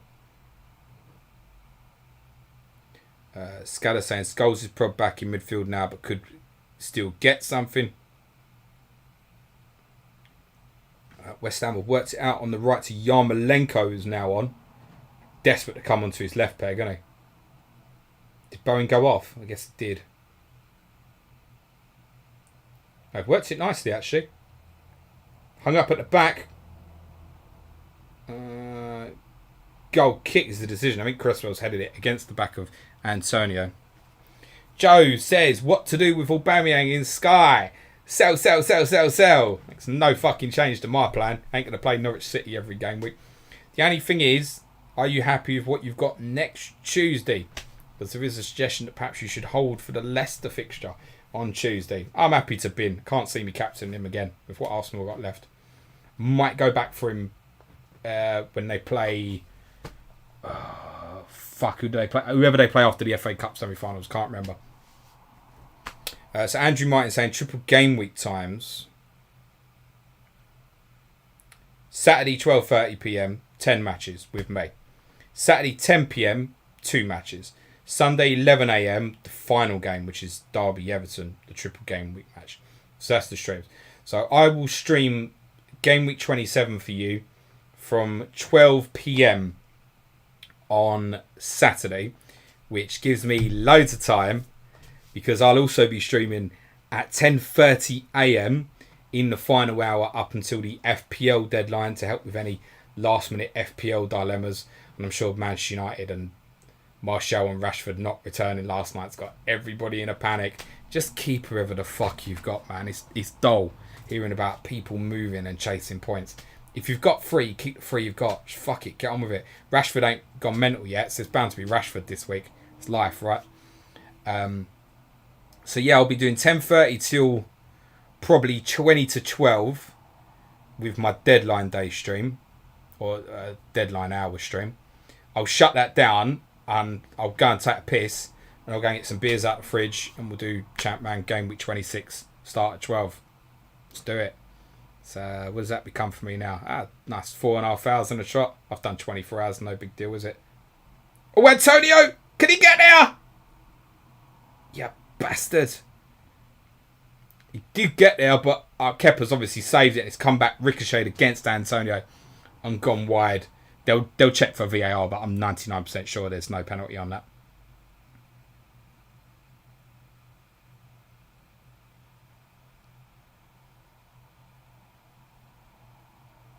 I tell you what, actually,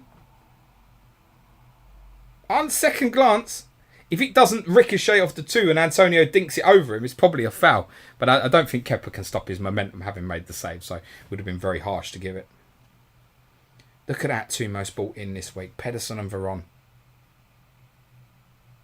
Viduka, blank so far. Silvestre, clean sheet gone. Owen, not scored yet. Nice, going well, is it, guys?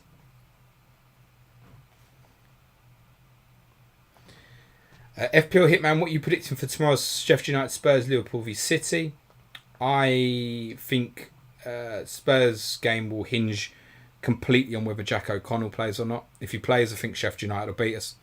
If he doesn't, I think we'll win. I think it will be 1-0 either way, depending on that. That would be my best shout. And I think City might just edge Liverpool, actually. I think they'll be quite motivated to show them. But Liverpool could absolutely destroy them on the counter-attack if they get it right on the day. Yeah, that's just a hunch. But it could be anything. It could be 0-0 and it could be shit. It could be 4-3 and crazy, that game. But it'll be, put it this way, it'll be the best game of football you've watched since the restart, because you can know with certainty you're watching two quality teams. Even if it's 0-0, just the pleasure on the eye will be the best game you've watched since the restart, I would imagine.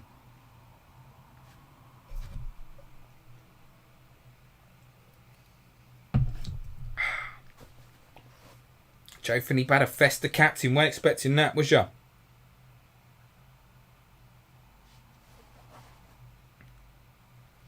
Ian Parry saying Villa Arsenal after the FA Cup semi-final. Yeah, will most definitely be on a Tuesday, we would think, wouldn't we? Yeah, that's when I'm thinking of maybe going back again. So I'm looking for Sky to go Aubameyang, Kane, 6 games of Kane. Whereas I think Aubameyang have 4 over the same period. And I wouldn't want to captain Aubameyang in them. And I might captain Kane in all 6, depending on where the fixtures work in Sky. And then potentially go back for Aubameyang for the last 2. Yeah, it's very possible. West Ham very much resorting to counter-attack at the moment. There are 6.5 minutes to go, plus stoppages on my clock. Brian Newell, I wish I had your confidence, James. We are just going through the motions. You're Sheffield United, aren't you, Brian? Yeah, but you'll be a different football team if O'Connell plays, mate. That's the point. Your system, everything you set up and you gear to, is so imperative that back 5 plays together. And it'd be a different game if he plays. So,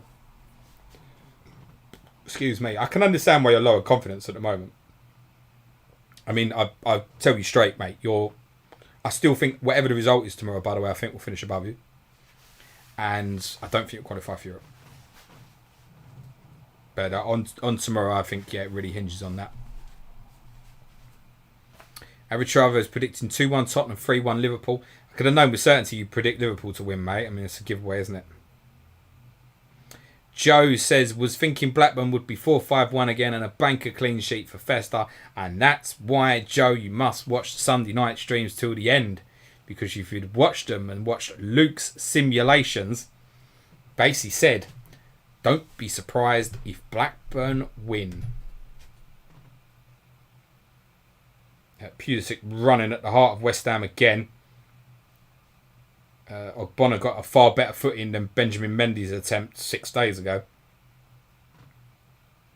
Red Arrow, looking to do Sky next year. Do you have an explainer pod somewhere I can listen to? No idea how it works.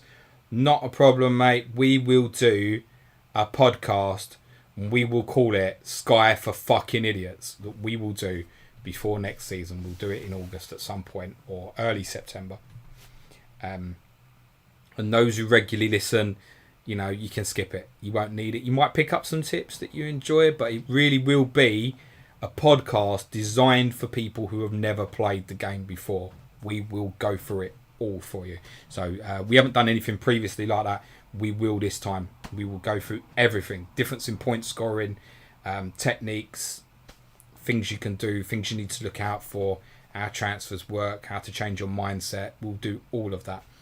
FPL Hitman, yeah, hopefully Pep doesn't put a damper on it by fielding a weak side. Should be a good watch. Quite enjoying the West Ham Chelsea derby at the moment, to be honest. What's a Man City weak side? What, he picks Sane and Bernardo Silva and Foden. Is that his fucking weak side? Come on, man, what's his weak side? Andrew Robertson, KDB, Trent and Robertson tomorrow. 15 points, hopefully, to get me to 70.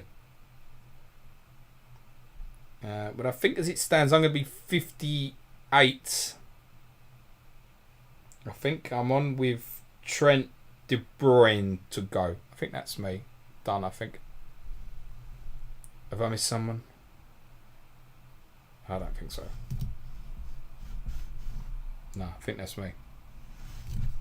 I felt like I had 5 left before today. Alonso, Calvert-Lewin done fuck all. Trent, De Bruyne. That's it, I think.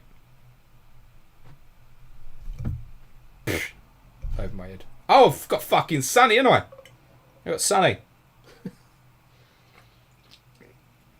That's me already regretting having Sonny, you see. Gary auto recluse, KDB, Salah and Trent to be benched, imagine.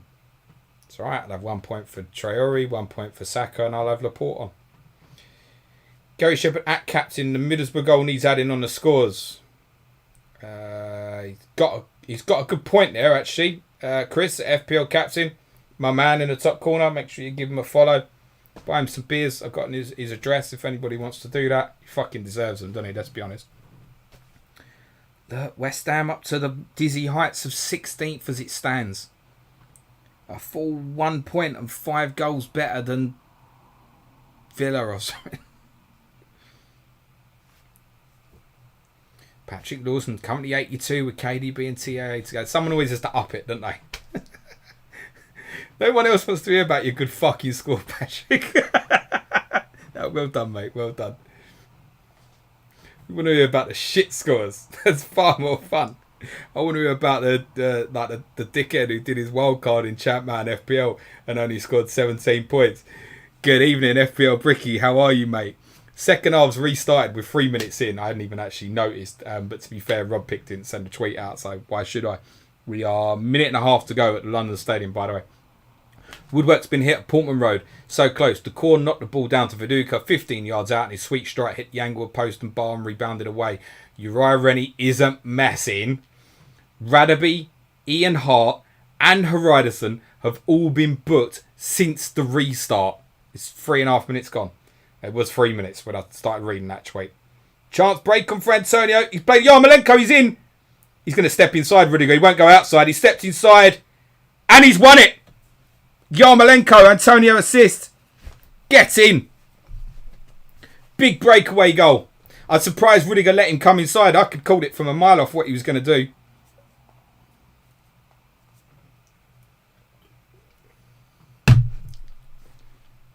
Clock is at 89.15. Spurs clean sheet is gone at Southampton. Anders Svensson, the goal scorer. Assist for Gavin Ray. So Rice just hooked away from the edge of the West Ham area.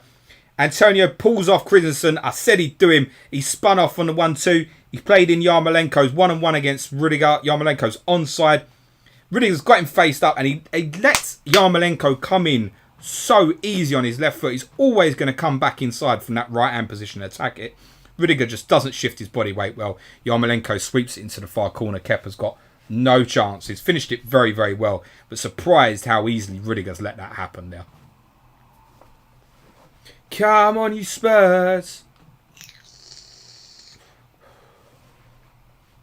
Mark Dorney saying, might be offside. Didn't look it to me on the first. Doesn't look it on the replay. Don't foresee a problem with that goal. Walter Recluse, where is Suj? Where do you think, mate? He ain't in this fucking chat, is he? He's watching his team. He would have just shouted goal quite loud. Good for him. I'm pleased for him. Feral Irons is going mental. Good for him as well. I take the piss out of him. I don't want him to go down. I enjoy beating him twice a year too much. Jeffrey's team sort has worked and it's a deserved goal for Southampton. Ray does well down the left. A makeshift striker Svensson anticipates the cross well, getting across the near post and scoring neatly. Game on.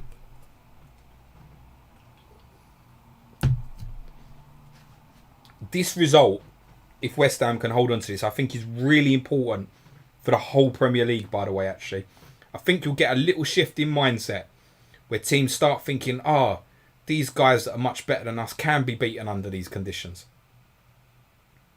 I really hope it's going to change some teams' mindset and change some beliefs. I think this result would be, it's obviously a good thing for Manchester United, for Leicester, for Wolves, possibly, perhaps for Tottenham, Sheffield United, Arsenal, very slim chance. But I think it's good for the whole league and the mindset. And it's been an open, attractive game as well. You know, teams will see, right, West Ham outscored them. Christensen. And the two centre-halves there. Fucking hell. It's disastrous. It's exactly what I'd said about... They've been very good on counter-attacking. It's not been so comfortable with them where teams have sat and let them try and do it and they've had to deal with someone else's counter-attack. Update from Villa Park. It's that time again. The fuck, man. This is why I didn't take hits. There's no fucking point. We have substitutions for both teams at Villa Park. Hassan Kashlou has replaced Ian Taylor, while Liverpool replaced Steven Gerrard and Nick Barmby with Igor Biscan and Jamie Redknapp. So I'm up to 8 points, but I've potentially just 9 players, but I've potentially just 1 point. See that? Clean sheet wipeout at Portman Road. What do you think? Shall I sing it? Mark Viduka, Mark Viduka. Ipswich 0, Leeds United 1. Mark Viduka is the goal scorer. The assist has come from fullback from the right hand side. Gary Kelly is the assister. Viduka goal, Kelly assist. Ipswich 0, Leeds United 1. Most captained has just scored.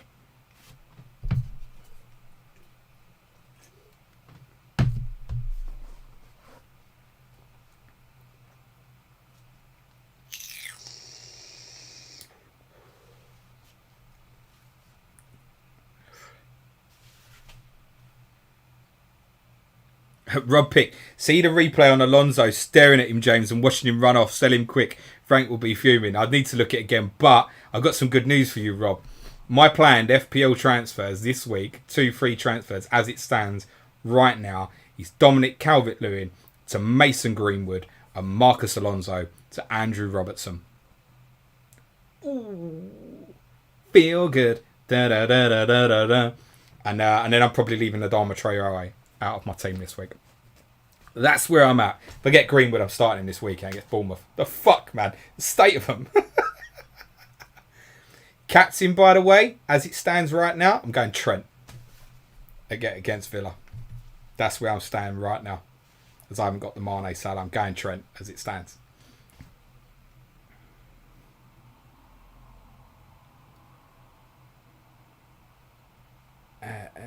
Why has Andrew Martin changed his name to Andrew Robertson?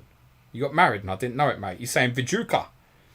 Update from Portman Road with that goal. Mark Viduka does it again. It's a superb cross from Gary Kelly, who has been outstanding so far. And Viduka can't miss. 3 yards out. Sereni, no chance. Substitutions continue across the country. Up at the Reebok. It's Legwinski coming off here to be replaced by Lee Clark. Quiet start to the second half at that game. All finished at London Stadium, and Frank Lampard has been beaten twice by West Ham United this season. Remarkable.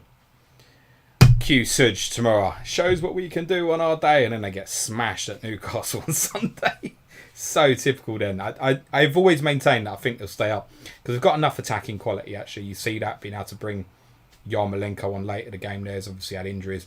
I mean, it's very predictable what he's going to do.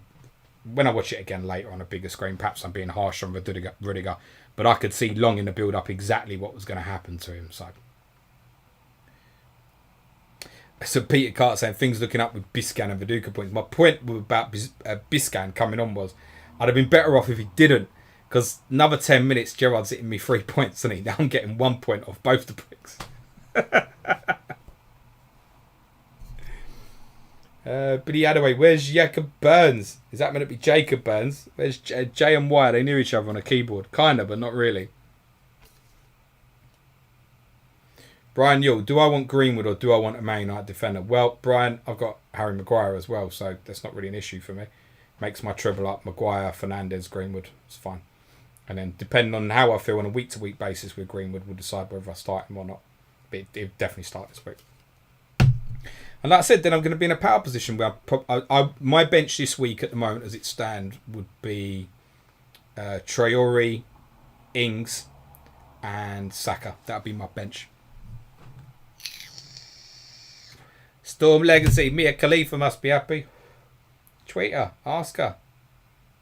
I mean, she's the best thing about West Ham, let's be honest about it. Look at all them goals today in the Premier League. 17 goals in 4 games. That's better, isn't it? It's better. Whether a little bit better suited for football as well, I think it's a little bit helpful. Better. Also, so there's a lot of teams playing today who can't defend very well. And the only one that's kept a clean sheet is Arsenal. Did anyone see, by the way? I watched Everton-Leicester was the game that I watched earlier. I didn't watch the Arsenal game. I've only seen Aubameyang's first goal. And I've seen Newcastle's 2 goals. I haven't seen any of the rest of the games yet. I'll watch them later tonight. But I'll tell you what I have seen as well. I've seen Ben Godfrey shot from Norwich. Has anybody seen that? Fucking hell. If it'd gone in, that was goal of the season, mate. Bloody hell. Substitution at Old Trafford. Laurent Blanc not making it to 60 minutes. He's replaced by Phil Neville. You've still got about 3 minutes to suffer there, guys, on this. FPL Triggy, what is your rank now, James, in FPL? Well, considering it was 880,000 before the restart, I'm quite happy to say that, I mean, I don't know, I need to check live FPL net, but I imagine this evening I'm going to be probably about 260, 270,000. I don't suppose the returns on that game tonight would have hurt me too badly. I was 215, 215,000 this morning. So I knew Aubameyang was going to hurt me roughly about 50,000 based on what he did. So I imagine I'm probably about 270, 280,000 maybe, which is still looking like a green arrow for me with De Bruyne, Trent tomorrow, and Son's going to be a bit of a differential for me tomorrow, actually. So I should definitely be green. I started the week around about 325k. So take that. That's okay. Slowly edging on. I could have done without that Aubameyang return because I could have been pushing inside the top 200k, but it was always on the cards. The one thing I'd said to people was, like, if you've got him, captain him. I wouldn't have gone and bought him. I could have bought him myself. Decided not to. I thought it was too much of a risk. I honestly thought he'd play at Sheffield United and not start the game today. I felt it was too much of a risk. But I also felt that those that owned him, it was worth the risk. Because, yeah, it could be a one-pointer. But if he started, he was capable of doing what he's done. That was the point. And he had to go with the upside of it. So, well done those who had the cojones to do it. I think if you owned, you did the right thing. I think if you bought and done it, well done. You've been brave and lucky. I think a little bit to a certain extent, but very well done. FPL Irons is in. Well done, mate. You just missed James shouting goal for a West Ham goal, mate. Yeah, that happened in real life. Update from St Mary's. 2 players narrowly missed the 60-minute mark. Gus Poyet is replaced by Richard Johnson on 56. Kevin Davis also comes off on 58, replaced by Danny Rodriguez. Yep, very well done tonight, Luke. FPL Irons, top man, mate. Well done.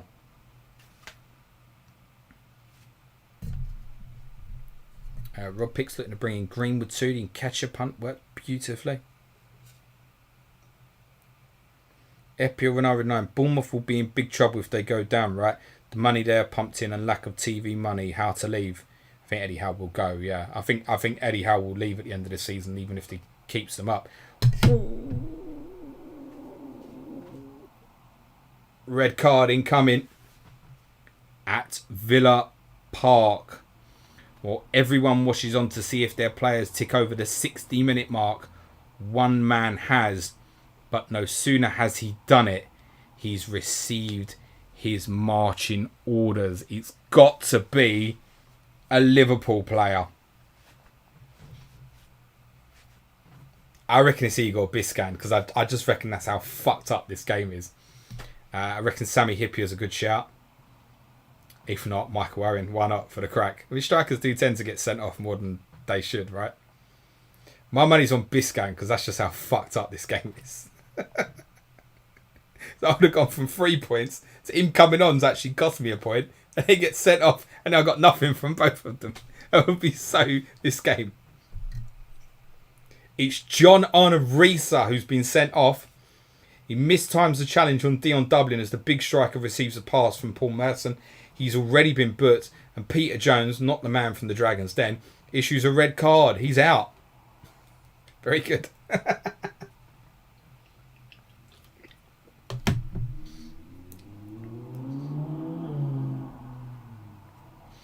Andy Might has now changed his YouTube name to Andrew Double-Digit Hall against City Robertson. You time travelled, mate.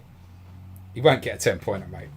Most Robertson's got capable of him in him is a 9, mate. Tomorrow. I don't mind if I'm wrong. Just think timing-wise, it was always kind of part of the plan for me. I wanted Alonso for this game tonight, and I felt it was one of them where I might suddenly think, oh, I want him. And I've not seen anything defensively on the 2 games. What the guys have mentioned about on the goal tonight, which I need to see back. That we might be looking at Azpilicueta left back. And for you, Rob, Reece James to right back. I hope you held. I've told you to hold. And I've told you to hold beyond the Watford game as well in Sky, and then see where you stand with that. So that's the way I think Chelsea will go. Is back to, if that's the case, I need to see it back. Azpilicueta left back, Reece James right back. In which case, it's the easy sell for me is Alonso to Robertson. I'll have plenty of money spare. I'm pretty sure on that move as well. I can -4 that and go Son to Mane if I want to as well. But I don't have intention of doing that actually.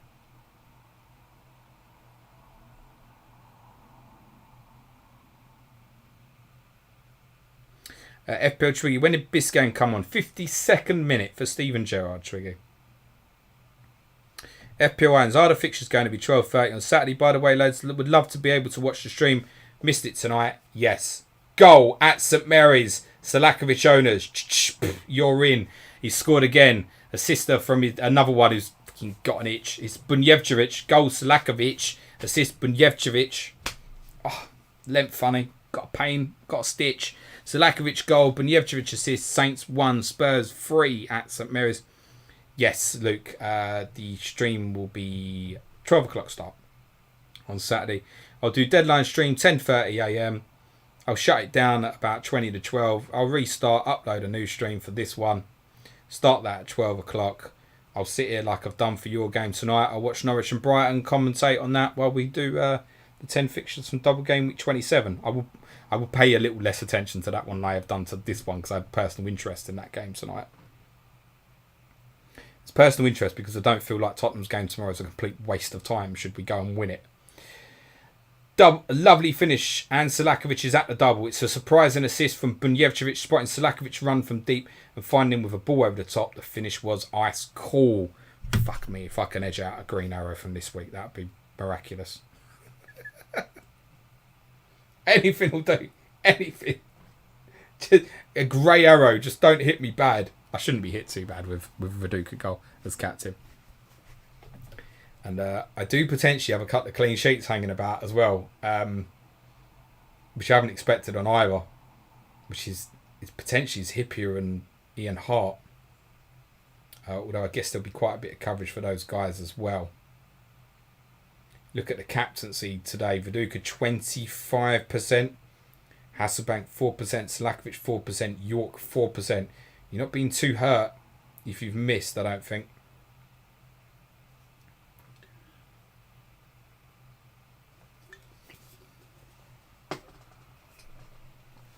Update from the Riverside. Blackburn seem content to try and hold what they have at the moment. Alan Boxic has been substituted, but he did make it to the 60th minute. He's been replaced by Noel Whelan.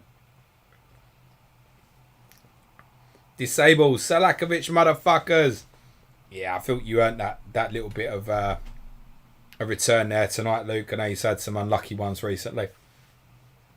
FPL Renard 9, Chelsea gone quiet. Now, what's happened here is Leicester gone, fuck this, we're getting our pants pulled down. That'll do. It's happened so much in this game. Where a team batters someone in the first half and doesn't do a lot in the second half, honestly.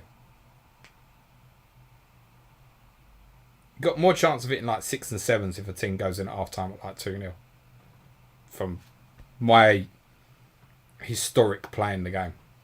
The amount of times you'd be 4-5-0 up against a shit team at half time and then do nothing in the second half. You couldn't explain it. You'd have like another 20 shots, you just wouldn't score.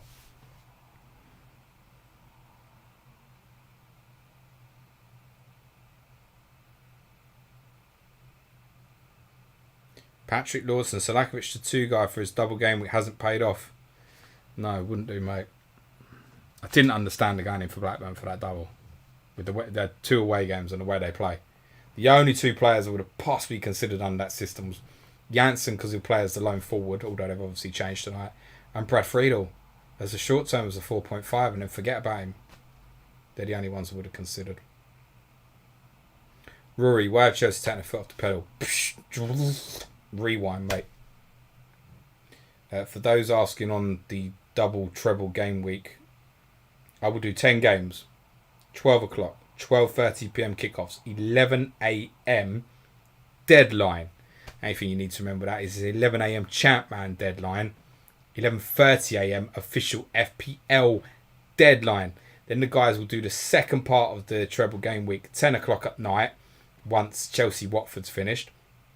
And then they're going to do Derby and Everton, I think it's the final game, 11 o'clock on the Sunday morning. I do have an update for you from Stamford Bridge. Excuse me. The scoreline doesn't tell the story. Chelsea have had 3 shots on target and lead 4-1. Remember, the first goal obviously was known goal, heavily deflected. Leicester have been excellent in the second half, and Kudicini has denied Sturridge twice and Scowcroft with fine saves. Benito Carboni subbed on 56 for Stanic. What are you telling me now for, man? That's going to upset some fucking people, bruv.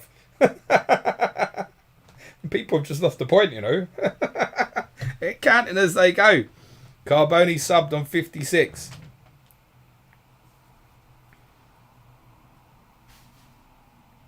FPL Renari 9. Captaincy figures next week going to be great. Poom, Elliot, Valakari. I ain't even telling you I'm captain next week, but I have absolutely no doubt in my mind who I'm captaining. And he's on that screen now.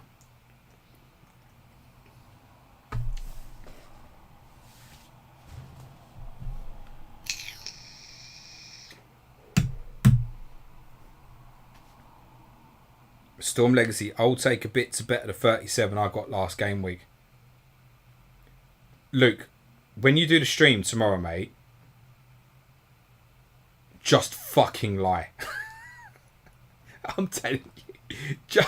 I just want you to tell everyone that it's got to be a Derby captaincy. That's what I want you to tell everybody. It's got to be a Derby captaincy. Don't necessarily look beyond the guys that got the doubles. Just a brief FA Cup update on the 4th round replay. Arsenal were 4-0 up against Derby with 2 goals from Dennis Bergkamp, the highlight. Charlton are drawing 0-0 with Rotherham. You guys should have done that properly tonight and we could have added it to the whole stream. Bad times. We could have had some more fun with that. We could have had like laughing emojis when like, you know, why tell everyone tomorrow that Henri's injured when I could just tell them live tonight? It'd be so much better. Shame. Brian Yule, I don't think you mentioned Legwinski being subbed. Cost me a point now. Brian Yule, you weren't listening at that moment, mate, because I most definitely did. Luke saying Dill. Listen, Luke, this one's too big, mate. No fucking simulation information from. Fuck them, mate. Don't give them shit, right? And I'll send you a check and you get in my DMs, mate. Don't give them nothing. They don't deserve it. They don't do enough for you. They don't respect you enough. Let's see how many likes we've got, right? If I ain't got 100 likes by the end, don't give them Sims. That's actually, I've got 73 likes. That's not on. It's disrespecting me, mate. Disrespecting me. Don't give them no Sim information. It staggers me, Luke. I'm just going to talk to you one-to-one for a second. It staggers me when I see some of the comments and people haven't, even if they don't watch the whole stream, because I struggled to watch. I watched all of this one gone. I watched it yesterday or Monday. But the one before I couldn't watch. But I skimmed through it quick to find some Sims and stuff, just to see your analysis on that. Guys who can't spend 5 minutes looking for your information on the Sims don't deserve it. Because as well, I don't trust anybody else's Sims. I know that you will do it accurately in terms of players' fitness, everything. All them Sims I was seeing, I've seen some on my Slack channel today as well. Oh, someone did, Pedersen got like 11 goals and 5 assists in 25 games against Fulham. Great. How many starts did he get though? Oh dear. My captain will be Shearer. I'm very confident that's where I'll be at. And I'm pretty sure I saw someone else say that in the chat a minute ago that they were going to do that as well. That's the likely for me. What have they got?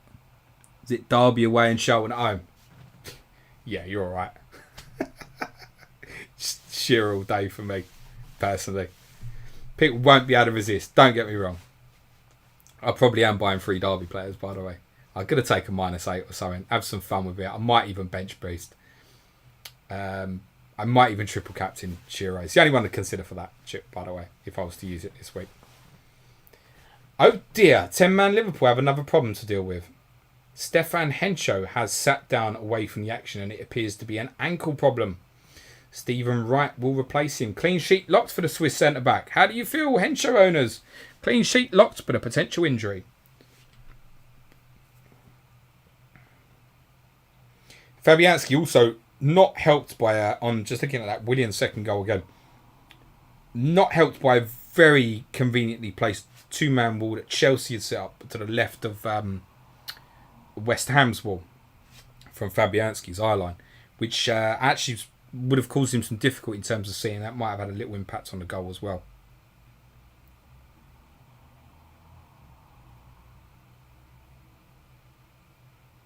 I mean, I was a bit critical. He can't get near it, really.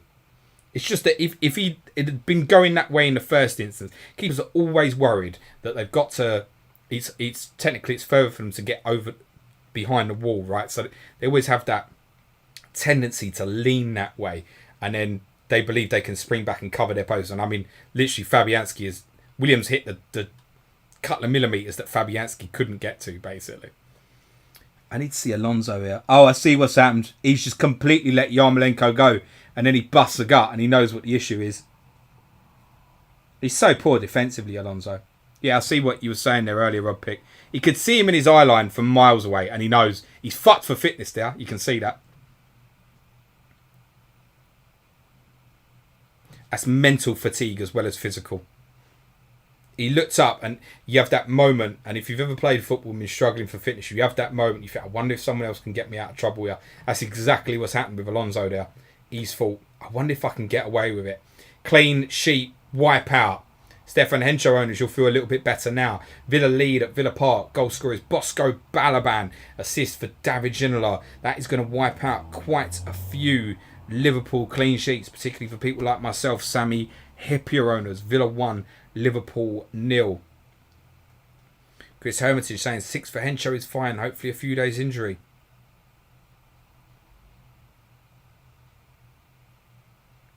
Oh. Bradley Parker saying take Alonso out, a free hit. Now I can see Lampard benching him for it. Don't know. I think my theory on Alonso was I was quite surprised that he played against Man City. My theory when I wildcarded back was that he probably wouldn't play the City game, probably wouldn't play the Leicester game. And I thought he'd come in for this game tonight, actually, was my original thinking. So I was a bit worried pre-Leicester game if he was going to start or not tonight, but he's one with the upside, big differential. I thought, yeah, we'll go for it. Talking of differentials, how many of you out there own Gavin McCann? One England cap wonder. I think it was just one England cap. Anyway, he's drawn Sunderland level at Old Trafford. Manchester United 2, Sunderland 2. Gavin McCann, the goal scorer. There is no assister. United 2, Sunderland 2. Completely forgot what I was talking about. Chris Evans is saying, okay, that Henshaw 6 looks great now. Certainly does for this game week. Mark Dorney's prediction, no clean sheets tonight. There is one remaining. And I don't believe any of us would have predicted Leeds United to have it. But at the moment, it is them. Potential big final 15 minutes coming up for Ian Hart owners. Which is obviously potentially a lot of you.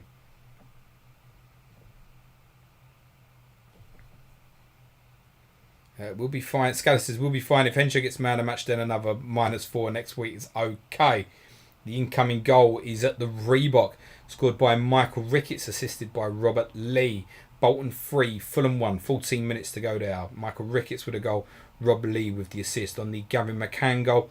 Sunderland haven't laid down here with Rakuba denying Phillips on a couple of occasions, but he can't deny McCann, who collects a loose ball in the left corner of the box, takes a touch and squeezes a shot through the crowd and in. United without Barthez, taken off Blanc, Veron, Beckham, Van Nistelrooy. There's big players to be missing, and we know quite often teams play at Old Trafford and they might get something, but they only tend to have 1 or 2 shots. You see in there, Phillips has scored, had a couple saved, McCann scored. Some of them might push United here for a winner at the end.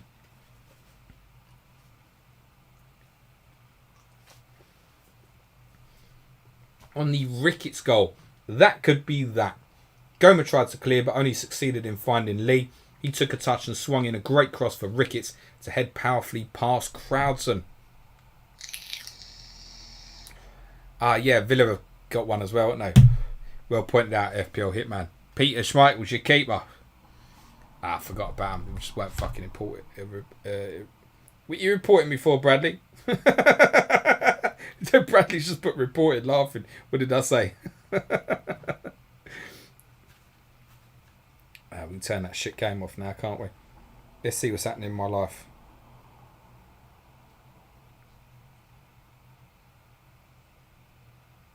Oh, yeah. So, for those of you who don't know, there was an incident a couple of weeks ago where the FPL Dabbler, oh my God. Oh my God.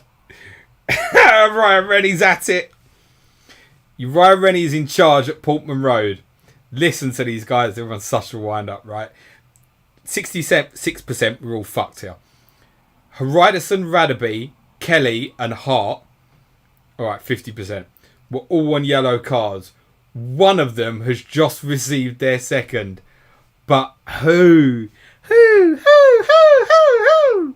Who's got it? Bradley's saying, not you, James, I meant Gary.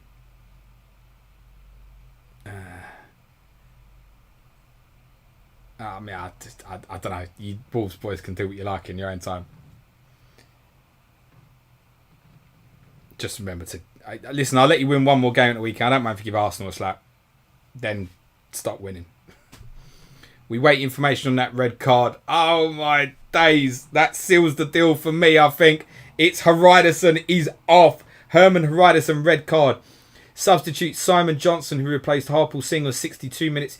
Jinks towards the area, and Hariderson mistimes his challenge, sending him sprawling. No hesitation. Almost glee from Uriah Rennie as he waves the yellow, then the red. Herman Hariderson is off. I was intending to sell him this coming week. That was my thinking. I think my changes as a stand right now are Crossley to Poom, Hariderson to Lescott, and Phillips to Christie. That's my thinking for the -8. But I'm concerned that Phillips has Villa at home. And I might not even do it.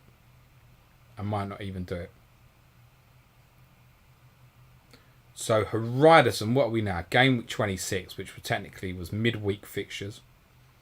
You've got 27 is the weekend. I'm guessing Hariderson's going to miss 28 or 29. I'm not sure. Tyler, if one of the guys you're in.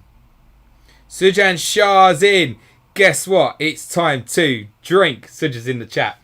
For those playing the drinking game, please drink responsibly. Suj, you missed me shouting goal when you scored in the last minute, mate. I was on your side tonight, pal. Well done. Slancha, drink to you. I told you you're staying up. The story I was going to tell, now that Suj is here as well, is the FPL Dabbler found this footage of Suj recommending Souček as an FPL asset from like January. And all Suj said was basically like, that he's cheap. Goal at Portman Road. Robbie Keane has scored for Leeds. Assist for Alan Maybury. Leeds lead 2-0 against 10-man Ipswich. Goal Robbie Keane. Assist Alan Maybury. That should be points confirmed for Leeds. And Heart owners can now probably expect that clean sheet. He found this footage and he found it quick as well, because we were like, he was like, yeah, somebody said, it might not have been him, but somebody said, oh, do you remember when Suj recommended Souček? And Suj was like, fuck off. And even I was like, fuck off. And literally FPL Dabbler come back within about 10 minutes. Not only did he manage to find the exact audio from fucking 100 odd pods ago, but he managed to clip it and posted it. And me and Suj were like, oh shit. And then I'm going to Suj, so you really did say that. And all Suj basically said was, he said, look, he's cheap as, he'll play every week. If you want him as a fifth midfielder, it's all right. Suj also did say he might pop up with the odd goal. And tonight, he has. So, yeah. Well done, Suj, that man. On the Robbie Keane goal, 10-man Ipswich are left exposed. Keane's movement is fantastic. Playing a quick give and go with Alan Maybury before racing into the area and dinking the ball over Sereni. Has he narrowed the angle? Game over. Pep Talk says Alan Maybury is better than Ian Hart for 4.5 million. Scala, Keane makes up for Herman Hariderson red. Wes Taylor said Hariderson missed 28. 3 yellows just got 3 yellows. Listen to me, but like I'm fucking Graham Pole now, dickhead. 2 yellows should just be a 1-game ban. I assume, unless he's professional foul on the second yellow or something. So by the sounds of it, he'll miss 28. Game 28.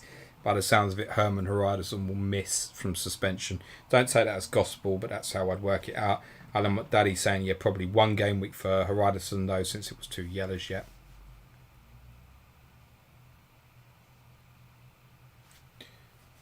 Govams is saying, if Arsenal won in the cup, does that end their double game week 28? No. FPL Panic says only if they need to replay in the next round, I think. So, no, it shouldn't affect it. Storm Legacy, Chelsea 10th, not long ago in a relegation dogfight. I think we always knew that Chelsea and Newcastle were going to get out of this. FPL Hitman, Suj going whoop ass on Dabbler tonight then. That's up to Suj, isn't it?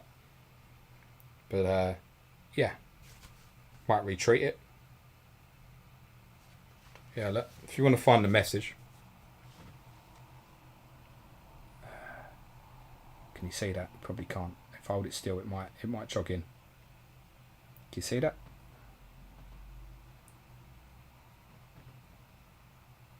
That's the tweet you want to find, if you can see that.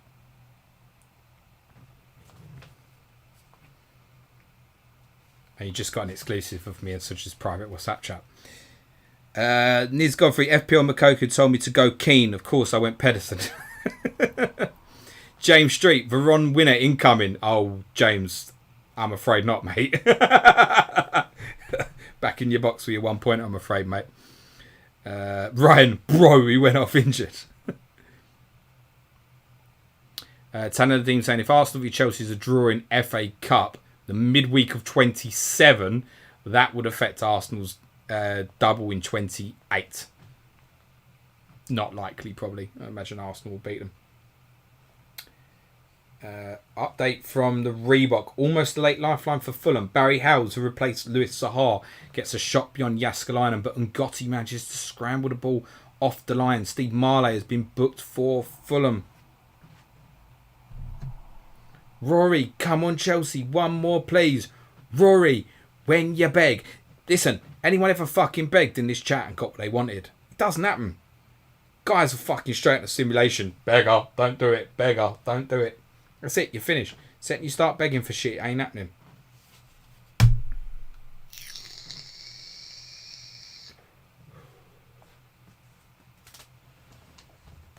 Scala. We'll have to look for Clipper James back in Leeds for top 4 next year. That's ridiculous. There's no way I said that. It's literally no way that I said that Leeds would finish top 4 in the Premier League next season. Top 4 in the Championship if they fuck things up. I already said someone asked me to, call it now where you think Leeds will finish if they come up. I said about 14th would be my guess.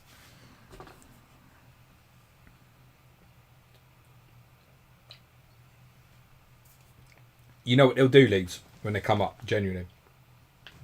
They'll win some games you don't expect them to. They'll also lose some fucking games you don't expect them to. Patrick Lawson, has Malbronk come on? Not to my knowledge, Patrick. However, I think his ownership is very, very low now following that injury. I don't think many people have brought him back. So it's possible that he has been brought on and it's not been in the commentary. But to my knowledge, no, he hasn't. So Horizon as it stands would miss Sunderland at home. Oh, that's a bugger, isn't it? So then you're looking at him having Liverpool away, blank. I think it was Bolton away, Tottenham at home. Nah, fuck it, I'm saying bollocks to it.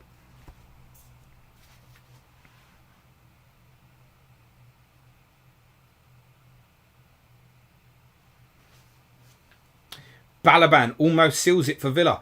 Paul Merson dinked across into the area and Balaban angled his header over Dudek. Sammy Hippier to the rescue. Getting back on the line and hooking the ball away. Get me some bonus points, you fucking prick.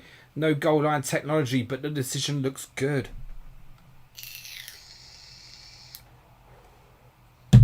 See, Perlo's pen saying, feels like a stagnant FPL week unless you had Alba captain. Well done to owners, by the way.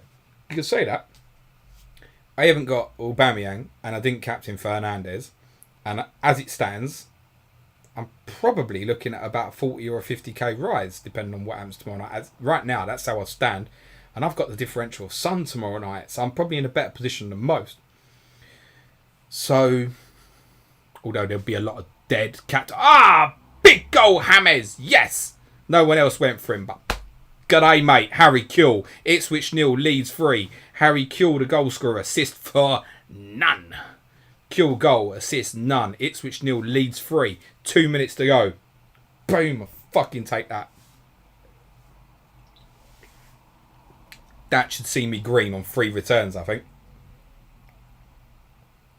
And ironically, the 3 returns are the Leeds guys. That's it. That's all I've got. Hart, Kewell, Viduka. KG_007 wildcard incoming next week. My point is, so I've had players who've done well for me this week. Ings, Pope, done alright for me. So many dead teams out there at the moment. I think even in the top 250k, so many dead teams knocking about. On the Kewell goal, he's been missing for long spells in recent weeks, but Harry Kewell answers his critics. He collects Gardso's headed clearance 25 yards from goal, strides to the edge of the box and arrows a left-footed shot into the top left-hand corner. Pardon me. A few others got Harry Kewell. Rory, of course, because things only go wrong for Rory. See how you didn't beg for the Kewell goal when you got the Kewell goal. Badger got him. Twiggy, Adam English. Ryan's sure that Ian Hart got a touch there in the build-up. Colm says, Kewell run-ins. Get your coat, mate. Go outside. Have a cigarette. That's bad. Patrick Lawson, my rank has more than halved in FPL. Patrick, we already got this one earlier, mate. You got a great score this week. And as somebody said to me when I got 143 in game week 30 or whatever it was, the first game week back, and I went up 550,000 places, as someone said on my Slack channel or Patreon, how fucking bad must you have been in the first place? It's like, yeah, can't say a lot about that. Well, we're entering injury time. It's been fairly chaotic. Injuries, substitutions, red cards, goals galore. The night needs a last-minute goal too, doesn't it? You bet it does. I reckon it's going to be an Ipswich goal. Late goal. Where's it going? I'm going to bet Everson. That's my bet. Everson. I did say definitely return, didn't I? Do you know what? If Everson owners, you've been unlucky, mate. I'm certain of it. Who's the late goal going to be for?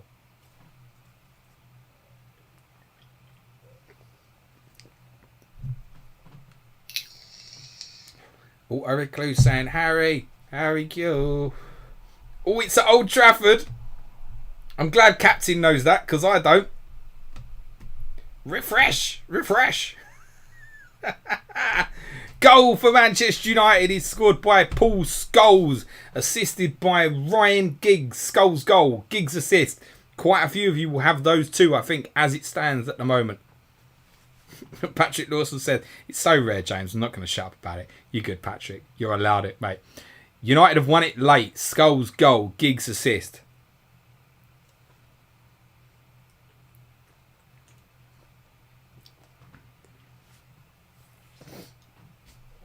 Elusive man.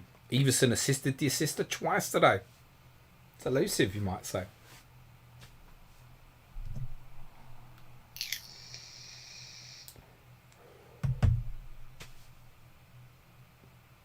Oh, it's cruel on Sunderland. A free kick is awarded for a foul by Tom on York. It looks harsh. Giggs swings it in and Paul Scholes arrives on cue to nod the ball low and into the bottom corner. That's what champions do.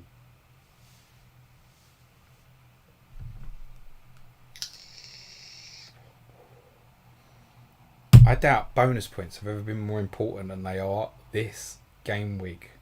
Could really change things. Little things like, Sammy Hippier maybe rather being on a 4 than a 2, for example. Those kind of things. People sitting there with the Stefan Henshaw 6. Is there more in it than the 6?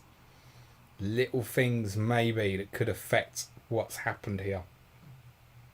I wonder if that goal, for example, was just knocked Dwight York out of bonus, possibly. James Nelson saying Giggs really returning now. FPL captain, my Superman star. Let's give that man a hand. Very well done again this evening. You, sir, can turn them red. Full time, BPS and save points to follow. What a busy evening. Villa 1, Liverpool 0. Bolton 3, Fulham 1. Hat-trick for Henrik.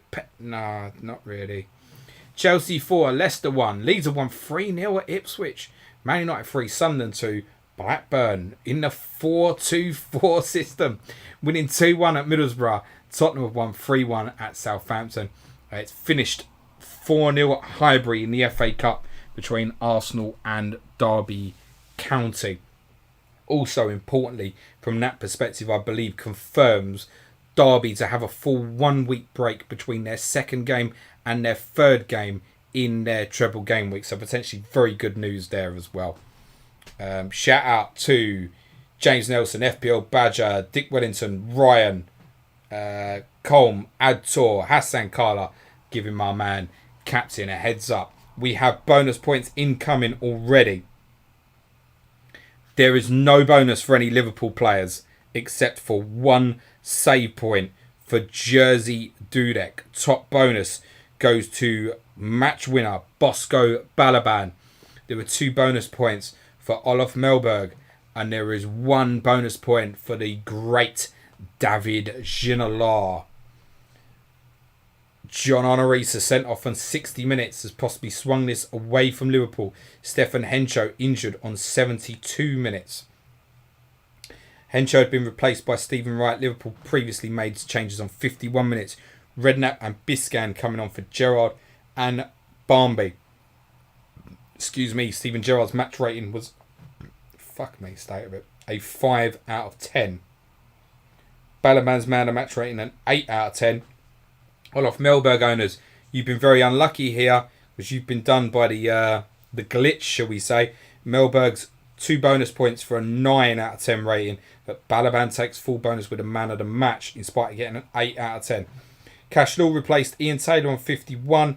Juan Pablo Angel replaced Dion Dublin on 61.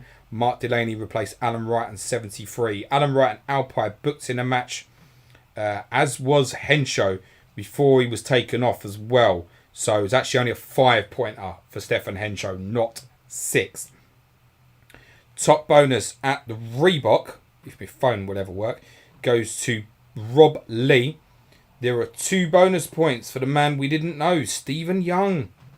9 out of 10 rating for Young. Lee, top bonus with a 9 out of 10 man of the match performance. And there were 1 bonus point for Jaskalainen, Ricardo Gardner. I think people were really hopeful of a return tonight. Bo Hansen, Michael Rikic, John Collins, Steve Finnan. 1 save point each for both keepers, Jaskalainen and Crowdson. 2 yellow cards in that match for Alan Goma and Steve Marlowe. Legwinski was replaced on 53 minutes by Lee Clark.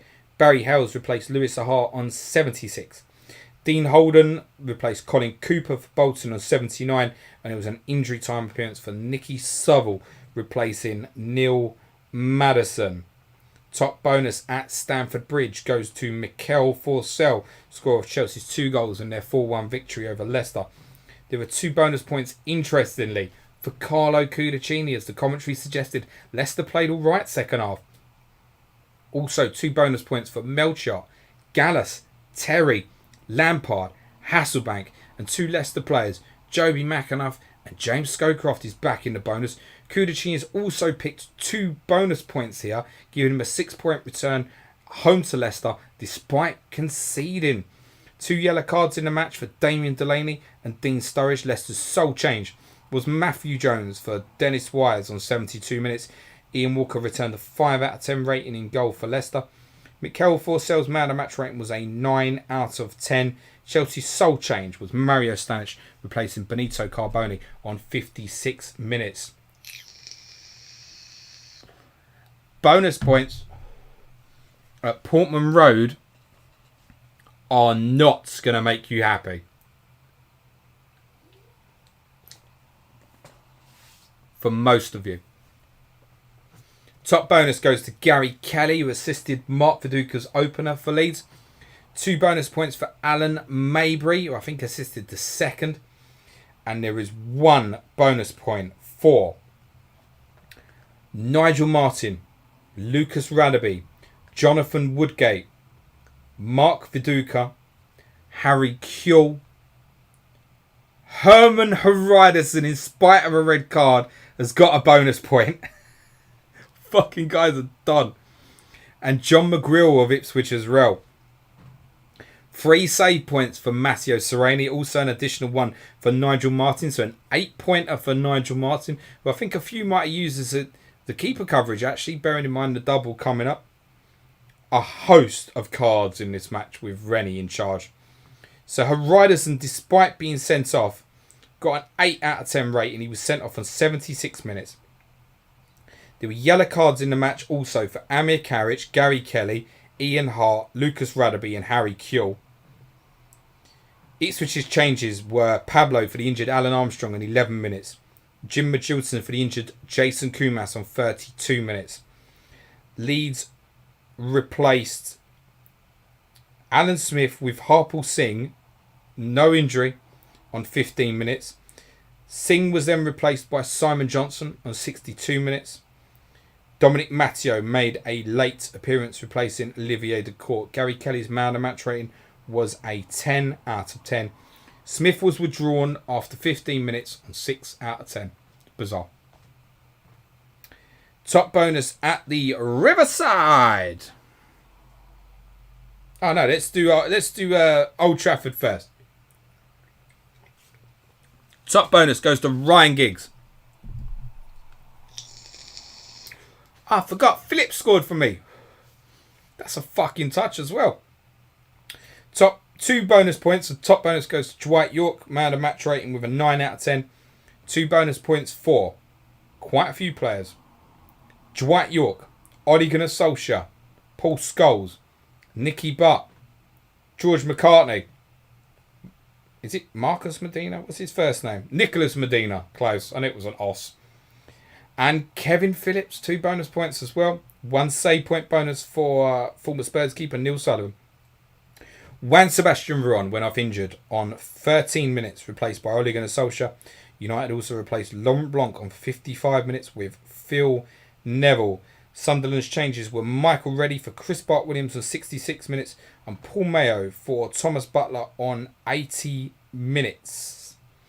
Top bonus at the Riverside goes to Gianluca Festa. There were also 2 bonus points for Hamilton Ricard. Blackburn keeper Alan Kelly and Matt Janssen. 1 save point bonus for Kelly as well. Only player booked in the match was Curtis Fleming, who played at left back. Festa's man of match rating, and he had the captaincy for Middlesbrough today, was a 9 out of 10. He obviously scored Middlesbrough consolation goal. Borough made 2 changes on 53 minutes, replacing Marinelli and Ocon. Using Marinelli and Ocon to replace Summerbell and Windass. Alan Boksic was replaced on 60 minutes by Noel Whelan. Blackburn used Alan Mann to replace David Dunn on 52. Craig Hignett used 12 minutes from time to replace the injured Graham Lasso. Top bonus at St Mary's goes, of course, to Stefan Selakovic, scorer of 2 Spurs goals in the 3-1 win at Southampton this evening. Although the official account does add, Jim Jeffries will wonder how they've lost this match. 2 bonus points also for Troll, Anders Svensson, Gavin Ray, Matt Oakley, James Beattie and Scott McDonald, all of Southampton, plus Teddy Sheringham, Darren Anderton, Simon Davis and the great Ledley King and Casey Keller, all with 2 bonus points. Nothing for Everson. The fuck, man. Saints keeper Neil Moss also with 1 save point bonus. Casey Keller with 2 save point bonus. So Keller also, despite conceding, has returned a 6-pointer this evening. Selakovic man of the match rating was a 9 out of 10. Sheringham also with a 9 out of 10.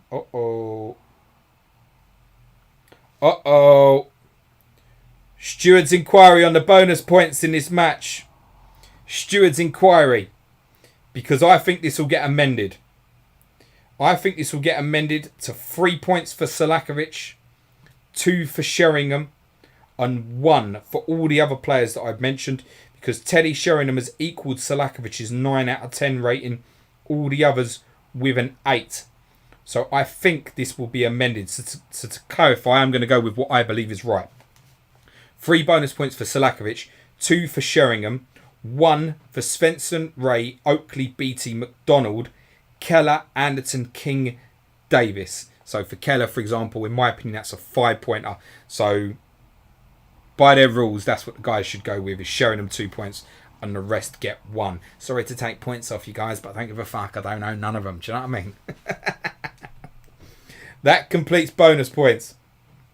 League table, I'm not going to go through. I'm fucking knackered. It's been on your screen all night. You can follow at Fancy Chat, man. Have a look at their tweets. Give it a like. The official account says, here's the stats. FF Scout Luke will be digging deeper into this and many more things at 10 a.m.